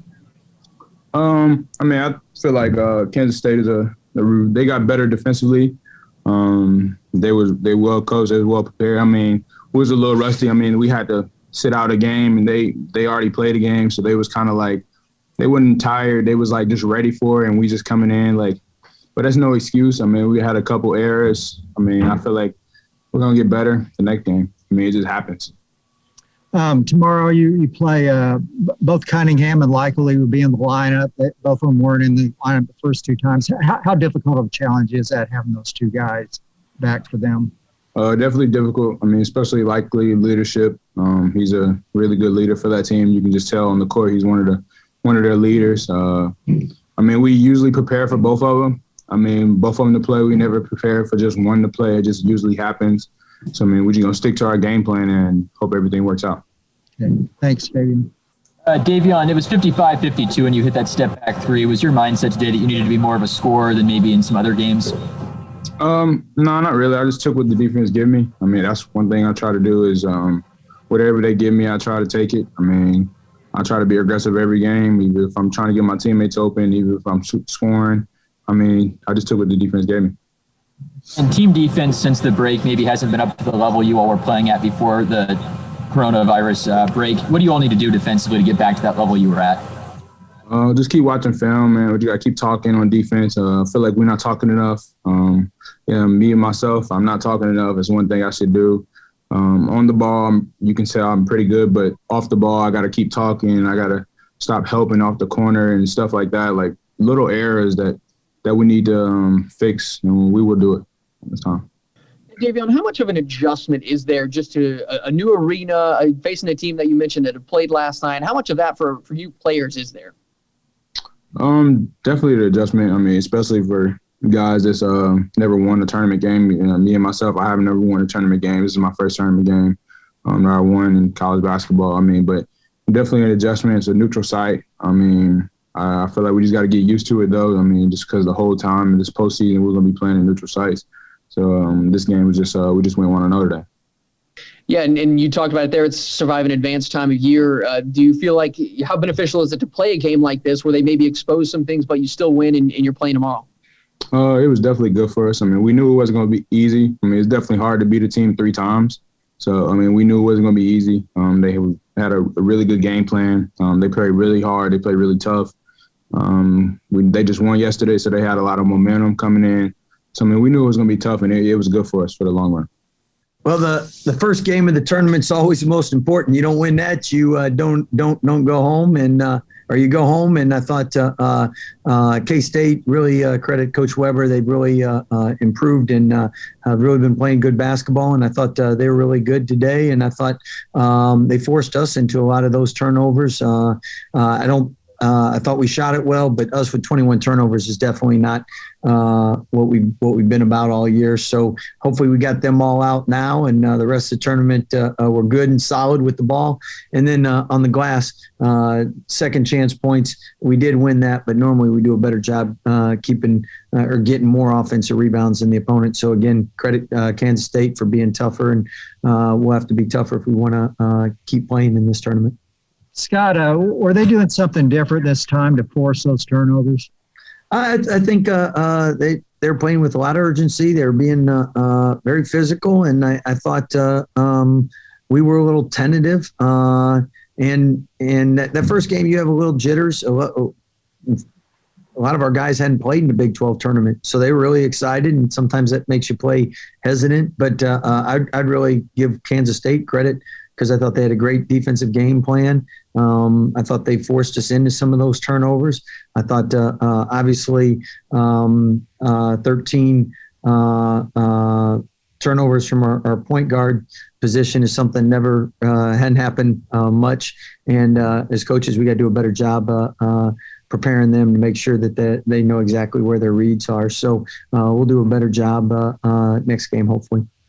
And tomorrow will be the first time Oklahoma State, when y'all played them, they have both Cunningham and Likely in the lineup. What kind of challenge is that? Well, I think that makes it exciting as well, because when you play somebody twice and you play them a third time, human nature, you're excited when you got different matchups. And in Oklahoma State, we've had two great games, and one game Cade didn't play, one game Likely didn't play. So now they're at full strength, and we already know how good they are and what a great coach Coach Boynton is. So we're excited. Coach, you mentioned the kind of first half to second half, and a lot of your guys having not played in the Big 12 tournament. Was nerves and settling just kind of the big difference between the first half and second half? 13 of your 21 turnovers came in the first 20 minutes. Definitely that's a part of it. And K-State playing as well as they did, it's a part of it. I've always said the team that plays the night before, in the first half, they have the advantage. In the second half, it's the team that had the bye. So we knew first half we needed to match their intensity and execute. And we shot it well, which is disappointing, because if we would have, meaning you cut your turnovers by 10 with the shooting percentage we had, that's you can't afford not to get shots up when you're shooting it well. And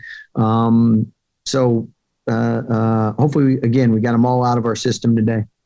Scott, not to harp on the negative, but, for so much of the season, your bench has been so good and productive. And in the last, basically since the COVID pause, they haven't been as productive. Any way to pinpoint why that is? Is it because everyone else, your starters are doing so well, or are they? Well, I thought each of them have had big moments. I thought Matt really played well in a couple games. So it's one of those things where the blessing to having depth and different guys that are capable of getting 20 is it's not always your night. And that's the great thing about our team is hopefully you'll find someone who is hot. And tonight we didn't share it as well as we needed to, and credit K-State's defense with that. But sometimes you try to take over rather than trusting your opponents. And again, that's trusting your teammates. And that's one of our biggest blessings is we got so many different weapons that you just have to give your teammate an advantage. And if you do that, we're really good offensively. How do you feel like John's doing?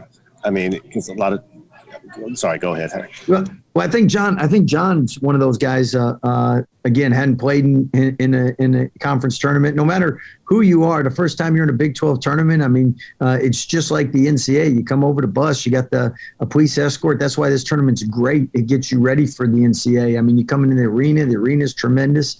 And you're in a tournament environment, so you're out of your element. You're nervous. So again, this is great experience for all our guys. Yeah, Coach, it's Survive and Advance time of year. How beneficial is it to have a game like that where you're pushed and some things are exposed, but still be able to play tomorrow?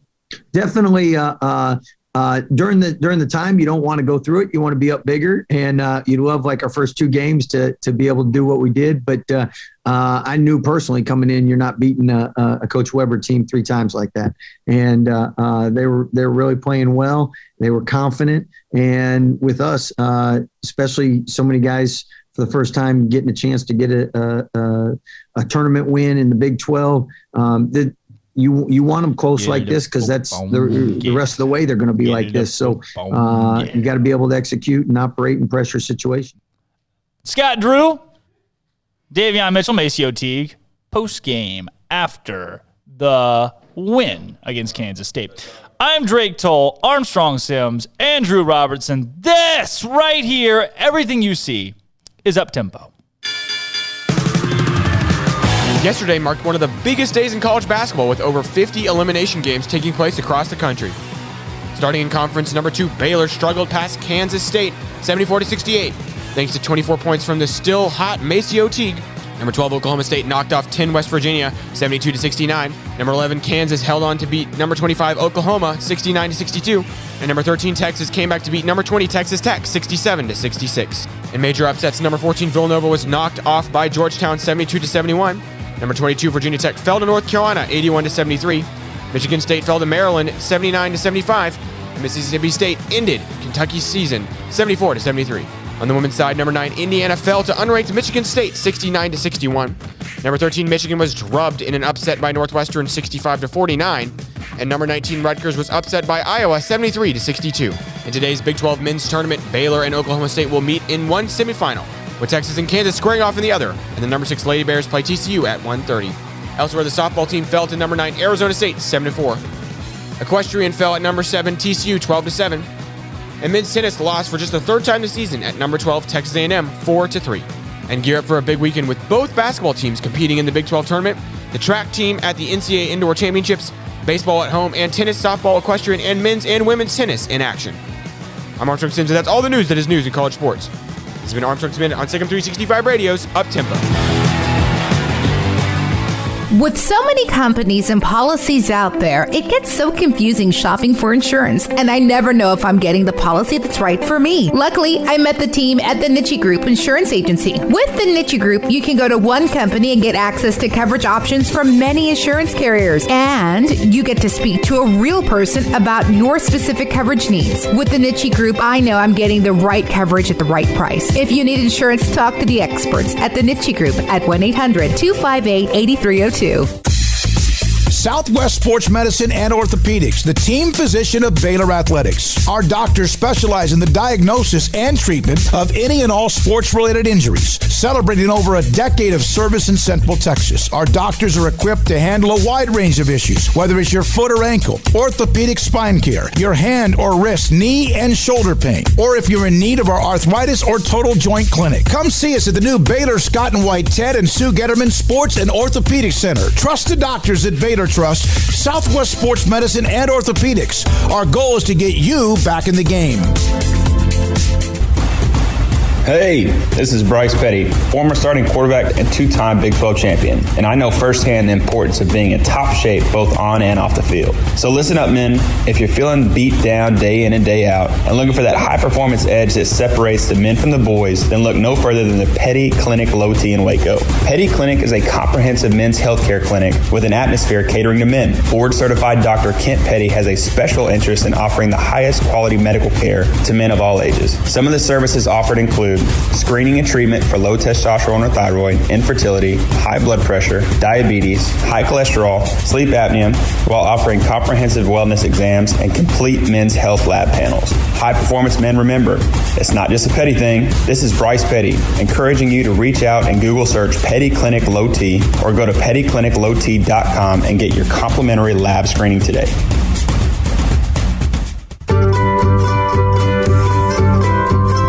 You want to know why Stonewood Dental is so successful? Listen to what happy customers have to say.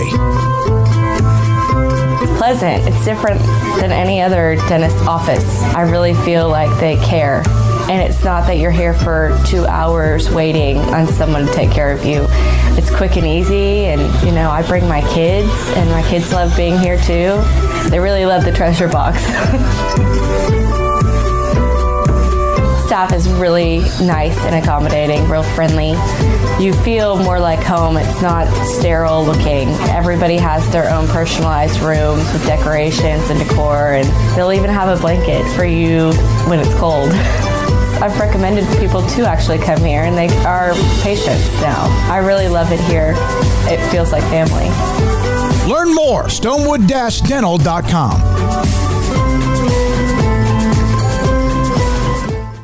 How much you want to make a bet I can throw a football over the mountains? Welcome back to Up Tempo on SicEm365 Radio. Paulie, give me some of your tots. No, go find your own. Come on, give me some of your tots. No, I'm freaking starved. I didn't get to eat anything today. Call us on the Impact Health Labs caller line at 254-339-1122. Brian, don't be jealous that I've been chatting online with Dave all day. Your place for a Baylor take on your lunch break. Here's Drake Toll. Welcome back into the Pickell Low T Bear Den. Happy Friday, everybody. You feel that? You feel it in your bones? You feel it in your bones? It's that Friday feeling. It's just a little bit of Friday. I feel it. And man, it's Friday. Can I do that? Borderline. If Jim Bayham can run over a man with his car, I think you Come can on. I think you're clear. I can do a lot of things. I can do. On that logic, you can do most things. It's true. That's true.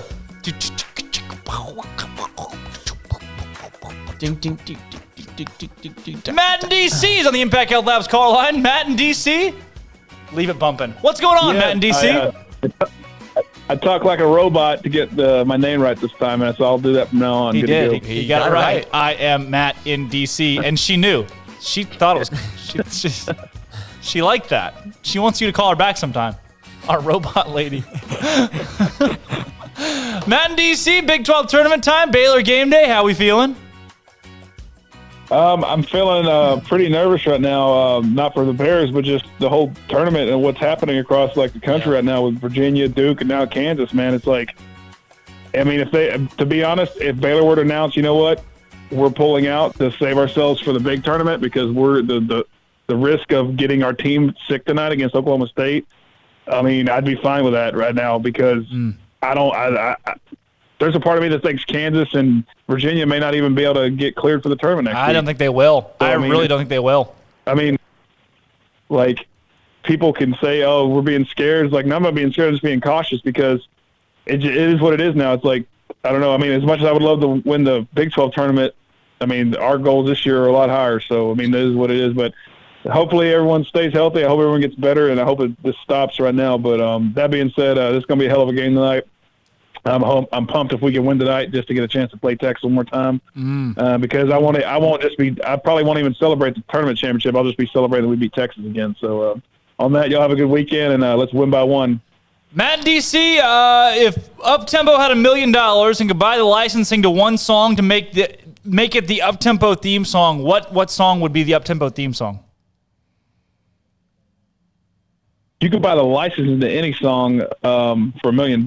You should do it because that's probably a pretty good deal for the royalties you'll get. That's a good point. Off the rest of your life. But that being said, I would have to say you'd have to get that song by that one dude that sings "Never Gonna Give You Up, Never Gonna Let You Down." Never gonna run. Rick Astley, "Never Gonna Give You Up." I could do that. Great pick. Yep. Perfect. Matt DC, thanks for your call. Thank you. All right. Never gonna give you up, never gonna let you down, never gonna run around. And there's a deep drive to left field. Oh. It's over the wall. It's gonna be a home run from Castellanos and make it a 4-0 game. Steven from Virginia, we gotta hit the big, what is it? Top 4. Top 5. We gotta hit the top number of things that happened this week. So we gotta go quick here, Steven. What do you got for us? We're going to hit Baylor for the over tonight on the over-under. Wow. And I just wanted to play Bear games. Okay, Bear games question of the day today. First, final score prediction? So the over is at 147.5, and I took it right now, and I said I felt good about 75-69, so I'll push it and say 80-69. 80-69. Nice. Also, who's the leading scorer for Baylor? I said Maceo T yesterday, and I've been saying him a lot lately. If you want to keep going back through my calls, but I'm going to go Jared Butler today because I really felt like we got to a point yesterday when we were watching that game where I wanted them to just give him the ball and get out of the way. because he was making so much happen on his own through the dribble, and I felt like we were turning the ball over a lot when it wasn't Jared Butler. And if Uptempo had a gajillion dollars, times 2, and could buy the rights to any song in America, times 3, what song would it be to be Uptempo's theme song? Oh, you guys already play the perfect song at the end. Y'all started playing Retro Funky, and I had never heard that song before. So, it literally sets up the rest of my day. It says, thanks, guys. It says, later, guys, and then it plays it hard, and then I just go on with the rest of my day, happy as you know what. I do know. So, later, guys. Thanks for calling, Steven. Number 4 today on the list of things that are on our list of things that were good this week. Number 4, you guys are going to love this because I sure did. This, maybe my favorite thing of the week, the whole week. It probably was, but Armstrong was like, nah, it only deserves 4. So check it out.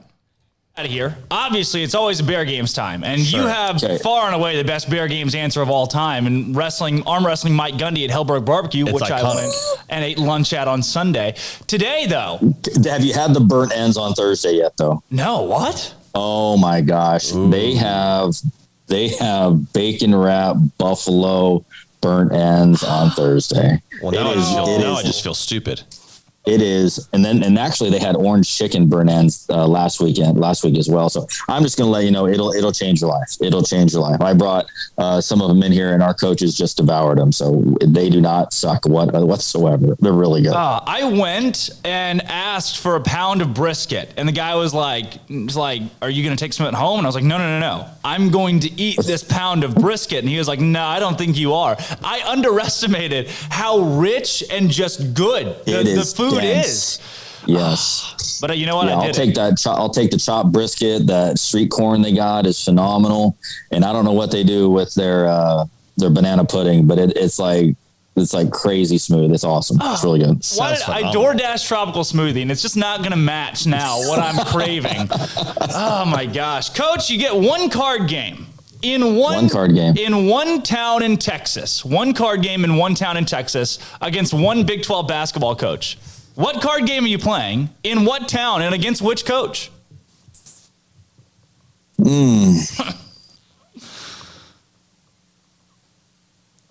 One card game. Yeah. In one town against which basketball coach? Yeah. Okay, chances are I'm going to be playing Pluck. Yeah, probably Pluck. Locked in Pluck. Okay, we got Pluck in. How about Dilley, Texas? Wow. Yeah, Dilley, Texas against the Texas basketball coach. Wow, Shaka Smart with the little. I've never heard of Pluck, Coach. I never heard of Dilley or Pluck. Yeah, I'm 1 for 3 on those.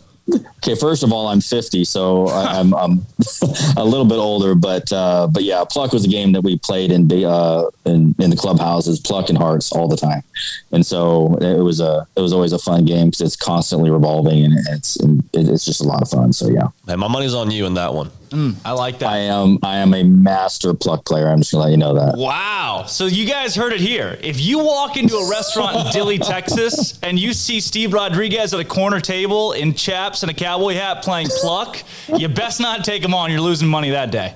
Well, chances are, if I'm in chaps in a restaurant in Dilley, Texas, there's a lot of other issues that are happening that day. On. You may not want to talk to me anyway. Coach, thanks so much for joining. I got a Bear Games question for you. JD's got a Bear Games question for you. Come on, a little twofer. Oh, okay, let's go. In the same vein, if you were to go to the county fair and you have to win a prize, doesn't matter what it is. It could be pie eating. It could be knocking down the pins with one of those baseballs. You have to win a prize. Which former Baylor athlete, any sport, are you taking with you? Okay, explain that one more time. I was wrapped around the carnival games. So you have to win a carnival game. And you get to pick. I have to win the carnival game. You have to win a carnival game. So he's picking does he pick the game too? You get to pick the game. It could be pie eating. You take Laquan McGowan. It could be knock over some pins with a baseball, and it could be RG3. But you have to take a former Baylor athletics or a former Baylor athlete. Who are you taking? What's your game, and who's your Baylor athletics alum? Okay, how about this? How about I'm taking Seth Russell to the dart throwing where I got to pop the balloons. I'm sold. Wow. I like that. I think you win some prizes with that. You heard it here. Yeah. Steve Rodriguez playing Pluck in Dilley, Texas. And if you run into Seth Russell throwing darts. We're playing darts. We could make that happen. He's in Waco. We could make that happen. We can make it happen. Absolutely. Yeah. We should have a dart Let's tournament do in it. the studio. Awesome. Coach Steve Rodriguez, the Baylor baseball program. Thanks so much for joining us as always. Thanks, guys. I appreciate it always. Oh, my goodness. He's the best. Again, Steve Rodriguez, Baylor baseball, Baylor 7. That was number Quattro. Number Quattro. This week of things that happened. Now, number 3, I personally thought that this could be number 4. And I also thought, really, if we were ranking these legitimately, it had a case for number 2. But Armstrong put it at 3. Right in the middle, the third best thing that happened this week.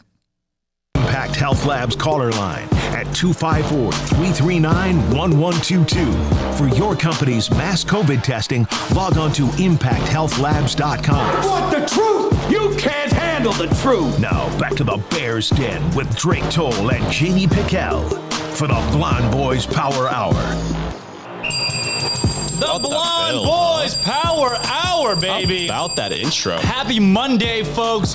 We're bringing things back in the studio with Zios today, all right? Zios, this product, the goal is to help you live better, all right? Natural hydration through electrolytes, immunity protection with vitamins, natural energy. Zios, that's the drink for you. Live better. 2 years of development, right? Microbiologist from Melbourne, Australia, Philip Budden, main guy, right? Invented this formula, creation. Connor Carell, the dude has just grinded, a Baylor student, right? Connor's a Baylor student. Oh, no kidding. That has come up with Zios. Okay, comes this neat little, look at this. Look at the packaging right here. Look. Zios.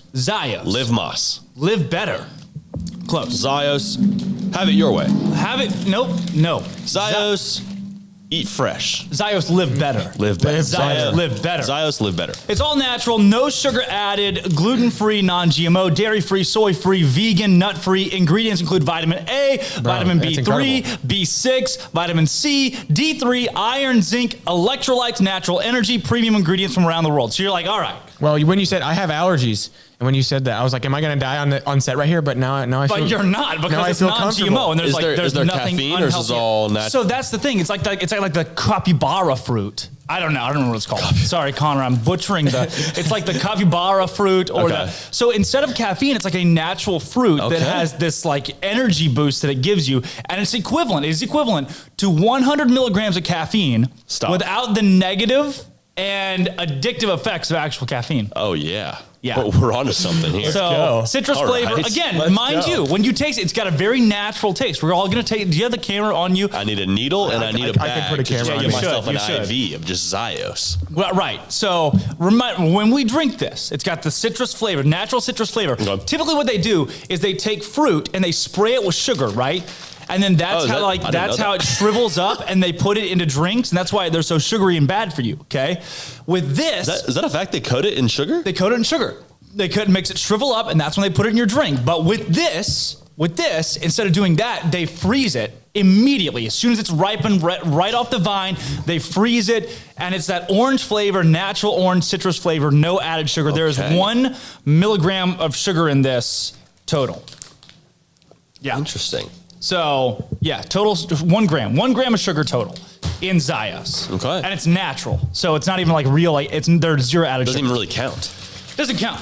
It's all natural sugars. Zios, folks. All right. Here we go. I'm getting mine taste. too. I feel like it's man versus food a little bit, huh? All right, here we go. Let's see. Wow. Oh, yeah. That's got a natural citrus, it tastes like, you know what it tastes like? You ever had it orange and you squeeze the orange? Tell you what, right here. And you just sip on that's what it tastes like. That legit tastes good. It does. No, it does.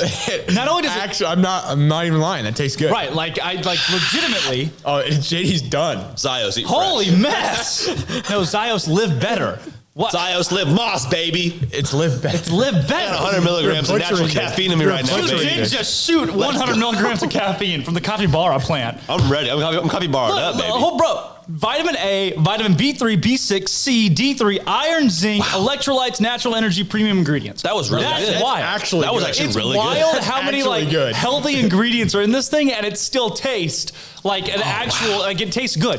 It doesn't. It's like it's not overly salty too. Most of these are really salty. Yeah, but you can taste the water too. Like you put a packet, it's really heavy, it's light enough that like you get that refreshing water taste. I'm trying to convey to the audience how I'm absolutely not lying right now. No, like legit. Like this is actually good. So to get Zios right now, look, they ran out of stock like that within week 1. They had bulks and bulks of this, and folks it came off the shelves immediately. They're jacking stuff with HEB and Walmart right now. Crazy stuff. Right now, Zios, ZIOS health.com, ZiosHealth.com. Use code Baylor20 for 20% off your first order. Okay. Yes. And market price, right in the middle of market price. Quality product, market price. Look at this. Look at that. The packaging's legit too. Look at that right there. Bro. I'm ready to rock. That's Zios. Live better. Get Zios. Get Zios. Up Zios. Up Zios. Up Zios. That was good. That was really good. Yeah, it is good. I should have done that before the show. I would have come with my A game. 100 milligrams of natural caffeine. It's going to be a good. How long we got? It's going to be a good rest of the show. It's going to be a great rest of the show. Let's just say that. It is good. I know. I'm telling you guys. I'm not going to. A Baylor student too, Connor. When did he graduate? Is he like a recent? He's a senior. He's still at Baylor. He's a senior. That is incredible. We get all those. That is very cool. Yeah. We get that whole pack. We have a lot of Zios left here. That is very cool. I'm very excited for this. Because I'm going to need. We're going to have daily Zios. We're going to have daily Zios. Zios breaks. We can all drink it together. That was number 3, and I know you're angry. That was number 3, but it's all subjective. We live in a subjective world. Zios. Live better. Number 2, you just get ready. I think number 2 is in the perfect place. I'd love to hear your thoughts, though, right after this. I also didn't lie. And they're buddies. You know, Jeff Long and Les Miles are buddies. He just kind of, you had to fire Les Miles after this, okay? It's just weird. You can't, if you're Les Miles, you're anybody. You can't do that. You can't be inappropriate. College-age girls doing, things that, without a doubt, you should not be. He's got to be fired. But then for Jeff Long, we've got a clip of this. Pete Francis posted this on Twitter. Armstrong, I've got it in the Twitter file. It says Kansas Athletic Director Jeff Long was asked about his track record hiring head coaches and why KU fans should be confident he can make the right hire. This is the same press conference where Jeff Long was like, yeah, we hired the guy and he was clean then and he's not exactly clean now, but also he didn't lie to me. Check out this clip from Jeff Long's press conference. The hires that you made in Arkansas, we were talking a lot about Les, but the hires at Arkansas weren't successful either. Are there things that you've learned? In what regard? I would have to ask, what regard were they not successful? On the field? And the Petrino thing, we don't need to get into that, but what have you learned from those processes, or why do you think KU fans should be confident that you can make this hire the right one? Yeah. Well, like I said, I've been involved in college football my entire professional life. I've worked at a number of institutions. I worked in a number of conferences. I have, worked in many different ways in college football, but I think I'm uniquely prepared, having been a college football coach at the Division I level at a Power 5 school early in my career, and then having worked at a number of Power 5 institutions along the way. So I'm confident in my knowledge. I'm confident in my experience, and I have no doubt that we can find the next great leader for KU in the best interests of our student athletes. That from Jeff Long, who hired Les Miles at Kansas to be the football coach. They're buddies. They're friends, right? So I can see where the hire was made, Jeff Long. Look, Les Miles got a good track record, right? But if I'm at Kansas, I have little to no, probably no confidence that Jeff Long can make a hire that is going to get Kansas football back to where they should be. Listen to the hires at Arkansas, okay? He hires Bobby Petrino, which I don't... Jeff, what the crap, man? a reporter asks you, like, obviously the Arkansas hires didn't work out, and he's like, in what way? In what way did they not work out? Let me tell you, Jeff, you want to talk about the one coach that won at Arkansas? It was Bobby Petrino. And I don't know if you guys remember what happened with Bobby Petrino, but he was fired in April of 2012. Petrino publicly dressing him down for unfairly hiring his mistress. Bobby Petrino hired his mistress and intentionally misled his boss about everything from their relationship to her presence at the motorcycle accident that ultimately cost him his job. Athletic director Jeff Long announced his decision at an evening news conference and laid out a stunning laundry list of misdeeds by Petrino. So Bobby Petrino lies about everything in Arkansas, right? Jeff Long hired that guy. So I don't know. Jeff, do you want to defend that hire at Arkansas? Because I probably wouldn't. Also, you hired Bobby Petrino, who left Atlanta in the middle of the night. That doesn't tell you something, the way that he left the Atlanta program for the Falcons. Then interim head coach. Mind you, Arkansas had been picked to win a national championship that year, that 2012 season, the year that Petrino was fired. Picked to win a national championship by ESPN analysts. They were number 8 in the country to start off the year. They end up winning their opening game by 10 points before they lose the next week to Louisiana Monroe.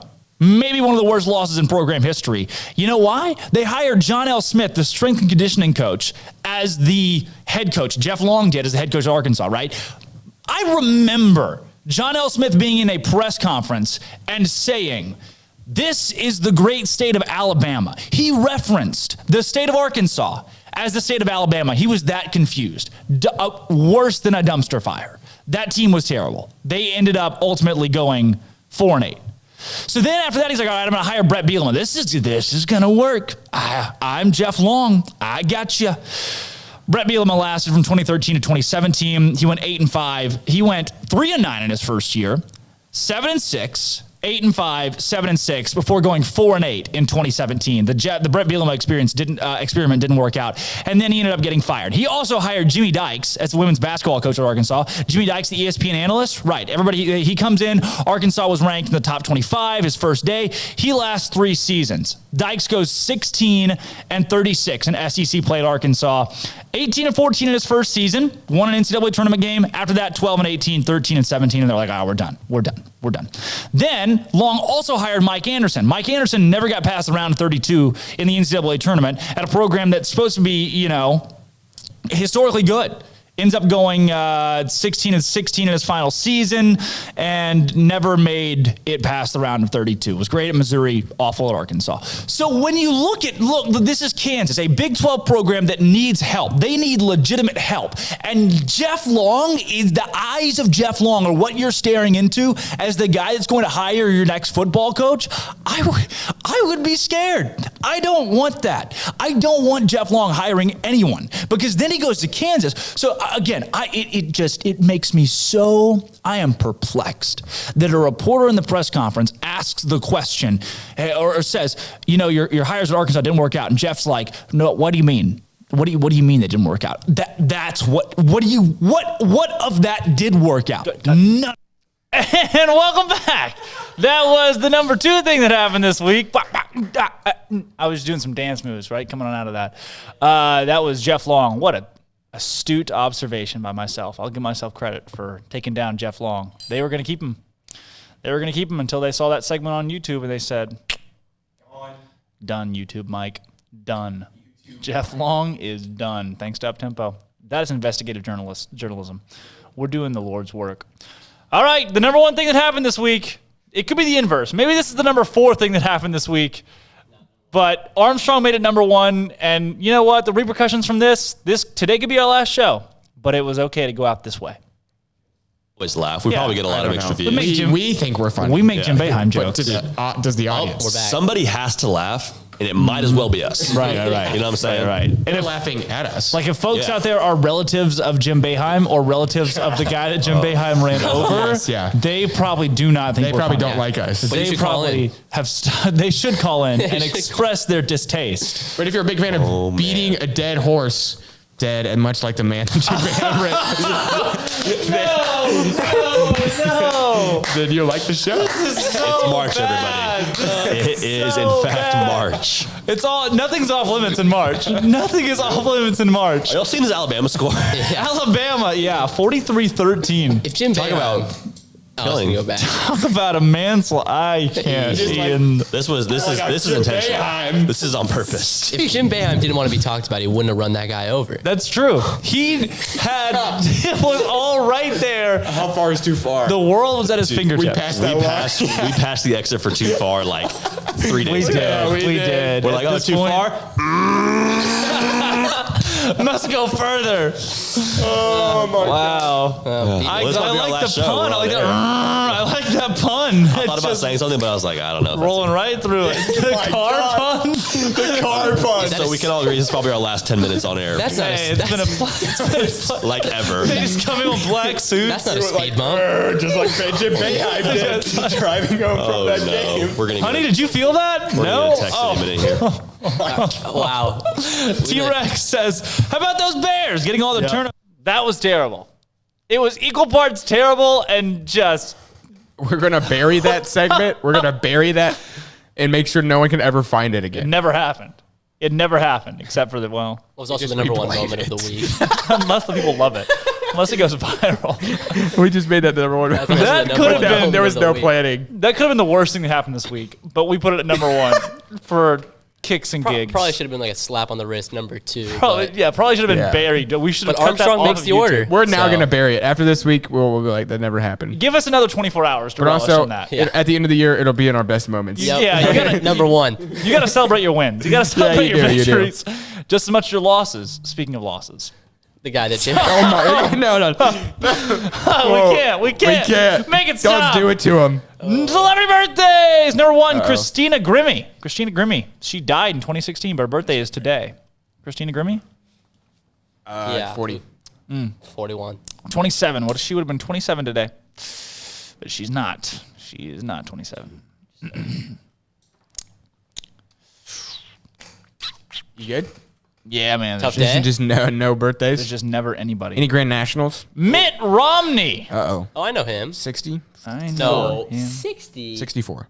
64. He's probably like, I would say he's probably 78. 74. Wow. Mitt Romney aged really well. He did. Mitt He did. Mitt aged well. He's got a son. Plays sports. That was an underestimation by me. I just feel like, because didn't he run for president like in 2012? Yeah, and he used to Something like that. He looked old then. Guys, it's James Taylor's 2008. birthday today. James Taylor? Something in the way. James she Taylor's moves. birthday? James Taylor's birthday. Looks my way. I don't know how it is. Calls I'm my going name. to do some math here, and I'm Okay, going yeah. to say Good night, you moonlight ladies. Rockabye, sweet baby James. There's a well on the hill. Just can't kill for Jesus. There's a well on the hill. Let it be. I'm going to say he's 80. I don't know why. I was That stuck might be with a little much. I was stuck with 68 in my head. But I don't know. Probably in between. He is 73. Younger than Mitt Romney. Wild. That's strange. James Taylor is younger than Mitt Romney. That's it. That's the tweet. You want to hear a stat? I think How is James Taylor not trending on Twitter right now? Just can't kill for Jesus. The kids these days just don't know. The kids these days do just not know. don't this know. is completely from Twitter, and I'm not sure if it's true at all. But I read somewhere that Rosa Parks and the Queen of England were born the same year. Isn't that kind of weird? Wow. That just doesn't feel like it should be the same, Wow. right? Yeah. But that is wow. That's also not confirmed at all. So We gotta go quick here. Last one, Frank Welker, voice actor. He voiced Abu and Raja in the Disney film Aladdin. He was the monkey and the tiger in Aladdin. Solid work. Yeah. Yeah. Great job. How do you, diversify his portfolio. how did we not know who that was? Yeah, 69. Nice. 60. 75. He's flattered Wow. though. He is flattered. Young voice. Guess what happened today? I hope a Grand National. The 24th Grand National, Harry Lumplaw wins the board Huntsman, first French trainer winner, only human fatality. What? No. There was the only fatality? Human fatality. Dead or alive. Ever recorded in the event. Jockey Joe Wynn died in the 24th Grand Did National. he get hit by a car with That's Jim Boeheim. being driven by What year? 8? What was it? What was the Grand National? 24th. Okay, 1861. 1862. I don't know. 1862. Oh! Watch the clock. Last thing today. NCAA men's basketball tournament canceled over concerns of spread of COVID-19. First time March Madness not held since 1939. I'm going to say that was the year 2020. It was 2020. And, you know what that means. Later, guys. That's the end of the show. I'm Drake Toll, Armstrong Sims, Andrew Robertson. This today, all of this has been Up-Tempo. Come back on Monday. We'll see you again. We'll do it again. The bracket will be out. We'll pick it. March is mad. And this has been Up-Tempo.